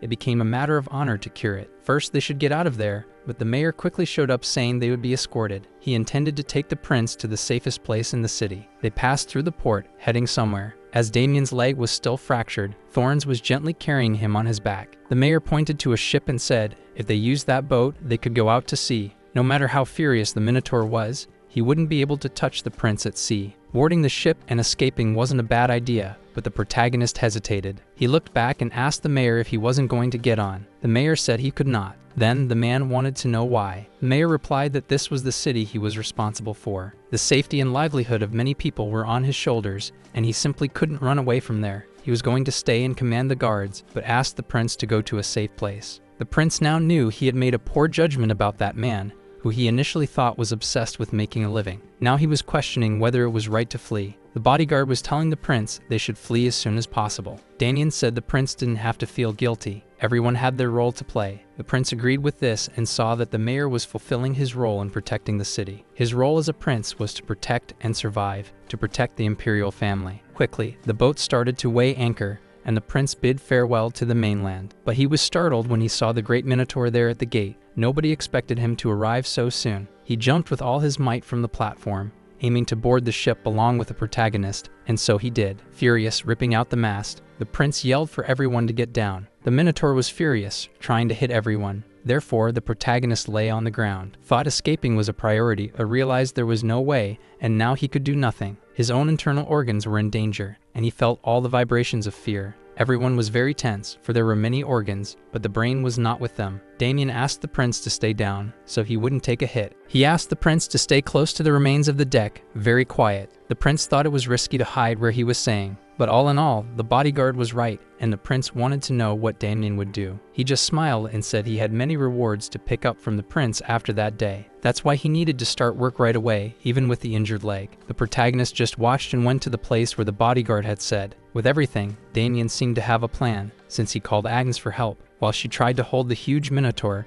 the bodyguard tried to hit him somehow. But at some point, the Minotaur was faster and gripping Agnes's tail, threw her far away. Thorns went all in trying to contain that Minotaur along with other special guards. However, that giant being swung his arms and tossed several of them far away, including Damien himself, who now had an even more fractured leg. Everyone was severely injured, while the prince was merely hidden, watching everything happen. As all this was happening, he tried to control himself, looking for movements in his breathing. The Minotaur, trying to understand what he was feeling, should observe every single detail. He realized he was now in a completely dangerous situation, and it was an intense experience. He needed a quick diagnosis. Suddenly, his eyes opened, and he started to use the pulse reading ability. It was an exclusive option of the acupuncture point scanning skill. It was the number of targets for lockdowns, limited to living things. However, he was seeing something different. Even though it was the protagonist's ability, he thought it was some kind of map rack. He noticed this from the angle of the muscles moving and knew exactly where he was going to put his feet, even before he did it. As such, he could dodge, since he was alone now and needed to dodge all the attacks. Even before his own resistance ended, standing still wouldn't do, so he had to do something. Despite striving hard to think, the thoughts came slowly. He knew everyone needed to survive, not just him, but everyone. For even Spikes was in trouble. Everything now depended on what he would do. There was not much time to think. Regardless of everything, he should act, for this was his role. The Minotaur went up, trying to strike at the fallen soldiers. He showed up. He stood in front and managed to stop him with his own fists. With that, crossing them in front of the Minotaur, for he had eaten the red sunflower seed intended for summoning. After doing that, he realized he had gained a resistance he had never had before. Now in one of his lives, his body had grown, almost to the size of a minotaur. Everyone was frightened not only by the minotaur, but also by the prince, who seemed now gigantic and menacing. Then, the red alerts appeared. He was human, not a summons the dinosaur seed could have unpredictable side effects. Another notification came up. The gigantification would only last 3 minutes. The minotaur kept attacking, launching brutal blows. Meanwhile, new notifications emerged. If he spent more energy, he would fall into a coma for at least 5 days. Now only 2 minutes remained before he returned to normal size. He needed to finish everything as quickly as possible. His resistance was at the limit. He knew he couldn't take much more. The minotaur struck a direct punch to his face. The impact made him stagger, but to his own surprise, he resisted the blow. Normally, a simple scratch would be enough to put him straight into coma. But now he was still standing. He needed to contain that minotaur. Perhaps instead of trying to defeat him, he could end his fury state and calm him down. If he succeeded, Damien and the royal knights could handle him, even if he passed out soon after. It was then that Spikes threw some hair needles towards the prince. Now yes, he was armed. Perhaps with this, he could contain the fury of that colossal minotaur. The two advanced against each other, but at the last moment, the prince struck the monster's back and jumped over him. As he passed through the air, he embedded his needles in the strategic points of acupuncture. The minotaur was confused, not understanding what was happening. But the prince knew what he was doing. He poked each needle at the exact point, applying the technique with precision. However, he soon realized a problem. The hair needles were not piercing deeply enough. His skin was very resistant. With that, he managed to wrap his legs around the minotaur's waist and scream for Damien. He asked him to strike his sword at the tip of the hair needle, for thus it would scent him. The bodyguard didn't think. He was going to get rewards and bonuses for that action too. Now the prince should calm down the minotaur mentally. He thought he should reduce the stimulation of the sympathetic nerve, increasing the stimulation of the parasympathetic nerve. He poked the points and asked for his bodyguard's help to deepen the needles. This way he was getting a more practical acupuncture. Everyone was agape with the function of the two. It wasn't being easy, but he had already punctured the blood flow and the energy of the meridians. Yet the minotaur would not calm down. He tried in every way to resist and tear off the prince's arms that held him. But the protagonist, who was used to children throwing tantrums, knew it was best for him to stay quiet. Then he could eat sweets. The last needle was thrown. He also had the help of the bodyguard to deepen. With that, seeming like magic, the minotaur calmed down so much that his eyes changed color. The prince thought the minotaur looked calmer and cuter now as he did this. The bodyguard was on his shoulders. He knew it wasn't just because of the acupuncture, it was a kind of coincidence, and that's how stable and Janet worked. It could hurt so much it felt like the person was going to die, then it suddenly disappeared. Now everyone was calmer. The minotaur was strange, but now it didn't hurt anymore, and he was finally able to be calmer. Calling the prince's attention, the minotaur put his hand on his shoulder and told him he was grateful. The prince knew he hadn't done that, but everything led to a coincidence. Both the minotaur and everyone thought it was the acupuncture. But now he was very tired. His inner organs were faltering because of the extreme change. The heart was angry. It wanted to know what the human had eaten to grow that size. All of them were feeling a strange blood flow. The breath was also strange, since he was on the verge of fainting. With that, the time of gigantification was over. He was feeling himself shrinking, until he came back to normal size. It shocked everyone, but he said he needed to do something. He spoke as loud as possible so that everyone could hear. He was about to slip into a coma for 5 days, so they didn't need to make a big fuss about it. Moreover, the minotaur was not hostile. They wouldn't need to worry about that either. After saying this, he fell into a coma. For the next 120 hours, he would be exhausted. The minotaur was now calm, sitting on his haunches. Everyone who saw what happened thought it could be magic. Inside that ship was chaos. Everyone was asking to throw water out, because the ship's damage holes were serious. There was no more time. They would have to go up. However, they were apprehensive, as there was a monster causing destruction. When one of them went out and saw the calm and tame minotaur, he couldn't believe it. When he shouted that the ship was sinking, the minotaur looked around. He wanted to see what was happening. He knew it was his fault. Everyone would fall into the sea. The minotaur yelled that he was going to save the prince, so he carried him in his arms so he would not drown. Leaped from there far away into the sea. He put the prince on top of his head where the hair was thickest and softest. All the guards were on alert. Except Damien. He was concerned, but did not cause a fuss. Now that the prince had been taken by the large minotaur, his loyal bodyguard was in trouble. Tied to a chair, he had to account for what had happened to the prince, but very tired, he ended up dozing off. He was so tired and sleepy that he was already confusing reality with some kind of vision. With his head low, he thought it had been a while since he had had such a vision, while the man in front of him laughed. Ridiculous to fall asleep in the middle of the interrogation. The man didn't know whether he was brave or just knave, but the one in front of him was the interrogator of the inspection squadron, directly commanded by the emperor. He wanted to know if the man was aware of the trouble they were in. Damien knew, but he could not explain what was happening. The investigator thought he had no problem dozing while the prince was missing. He seemed deeply upset because it was already 6 days since the hair prince was taken. He had brief fits of anger, slamming the table and saying he wanted to know where the monster had taken him. He was also indignant at their delay in finding traces of the prince, considering the news took long to reach the capital. They themselves took another 2 days to arrive there and saw everyone wasting workdays. They could be finding where the hair prince was, but they acted as if they were investigating only to waste time. He asked where the Minotaur had escaped swimming and where was the magnate of Ambrosio. The one who had bought the Minotaur didn't even have clues about him, and nobody in that city seemed to know anything. The man stuttered because the hints they claimed to find were ludicrous. Besides ignoring the facts that time was short now, they wanted to know why just he wanted to harm the Highness. The special bodyguard found it ridiculous for the man to think that everyone had conspired with the Minotaur. Damien found it insane for them to want such a strange conclusion. It wasn't that they wanted to draw such a conclusion, said the investigator,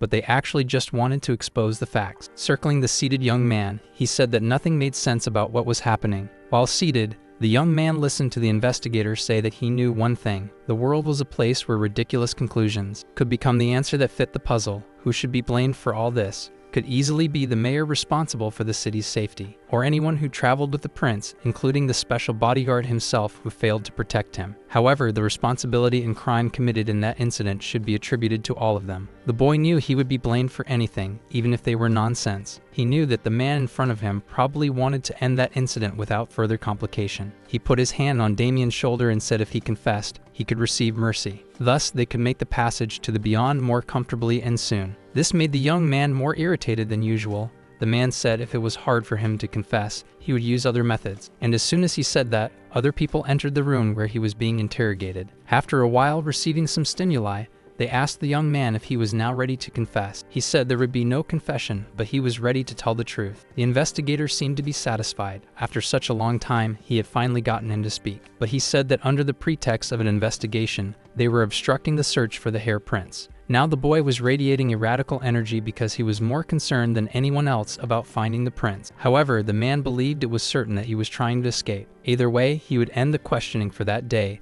The boy was pressing the bars and apologizing in his thoughts. The boy wanted to live. He couldn't die in a place like that. Suddenly, the Minotaur appeared, leaping in the sky. The youth inside the cage could see him. It was the same Minotaur as before, and the prince was on his shoulder. The Minotaur grabbed the cage where Damien was and held it. Now the prince was almost without expression. The prince was upset because all his friends and acquaintances were in cages. With the noise, the interrogators came back and saw the Minotaur along with the prince. They looked from above searching for a reason for their friends to be locked up. Before they arrived and rescued Damien, the prince had awakened 6 days after the incident. The crown prince of Magentano woke up in a cave at a distant sea, the Minotaur that was determined to finish him off. Now he only had loving eyes when he looked at the prince. He knew he should be grateful for saving his life. That's why they held hands and were now friends. It seemed that the misunderstanding between them had been resolved. He informed that he would check his health status, and with that the protagonist put his hands on the Minotaur's fur. He activated the ability to read pulse, looking for activated acupoint scan. He could see that fortunately, his angina was not very advanced, yet he could start the treatment when he returned. They would take a look at his gallbladder. He noticed that now that part was no longer swollen when he ruminated. He told the Minotaur that it was because the things inside him were reducing the swelling and it would disappear quickly. He asked the Minotaur to do as he commanded. First was the gallbladder meridian, and he went on telling other things. He needed to use his finger to press the place he ordered. Sometimes it bothered a little, but he was resisting well. As it was almost finished, the prince was already satisfied with a good job by both. The protagonist pounded his chest and asked the Minotaur to do the same on his chest. So the Minotaur closed his paw and pounded his own chest until he got tired. In this way, the protagonist knew that something big was about to come. Quickly, that great Minotaur started to cough up a giant stone. Now he was only joy. He had obtained a special ranking S+ cholecystitis. He knew that however large the cholecystitis was, they would not exceed 5 centimeters, but that one was 20. And with that extra step, now the great Minotaur was feeling much better. The swelling had also disappeared after treating him. He said that now the two would need to come back. He was worried about what could happen to his friends. His group was probably going through some hard times. Rose seemed to be understanding what he said, however, he was worried if he would need to fight again. It was then that the prince warned that no one could do anything against the Minotaur if he came back with him. The eyes of that great animal filled with joy. However, the two set off into the sea, until from afar they spotted the mast of the inspection squad flag, commanded directly by the emperor. Now that man in front was wondering who the jerk was who was talking to him. He got the attention of the person who was above the Minotaur,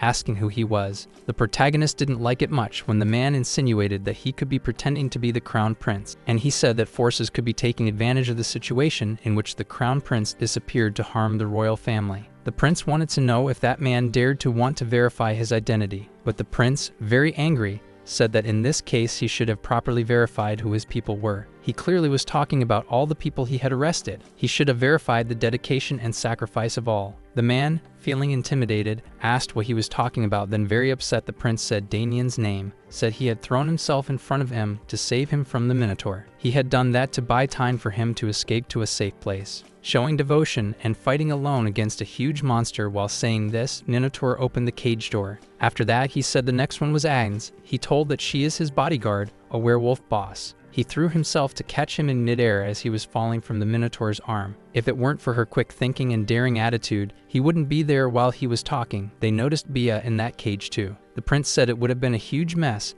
and he would be under the rubble at that moment. Looking at the young woman, he spoke of the courage and sacrifice she had displayed for him. There was also Sergio, who was the captain of the Special Royal Knights. He had run that night before anyone else. He protected his life while seeking a safe place. If not for his bravery and sacrifice, he too would not have made it. There was Frandl, who led the other knights to defend him, just like Montero and Pedro. They were with wounded arms, having blocked the horns of the Minotaur. He remembered that he could not forget Hamilton, who did much for him, who despite having lost his sword and his shield destroyed, was still fighting. Now all of them saw the prince in a different way because he was there defending everyone. They were all now certain that he was the prince. They just didn't know how he had returned and had even taken the Minotaur. Now the interrogator knew something was wrong. He was certain it was the crown prince, who had been captured by the Minotaur and had no chance of survival, so he tried to occupy his group. Because this is how it was supposed to be, so if anyone of high rank were to die, it should not be him. With the prince returning intact, things turned bad for him, so he crouched down and asked for mercy. He was to be forgiven for his mistakes, but the prince did not seem inclined to forgive him. He turned his back on him and resumed his speech, this time about the mayor of that town.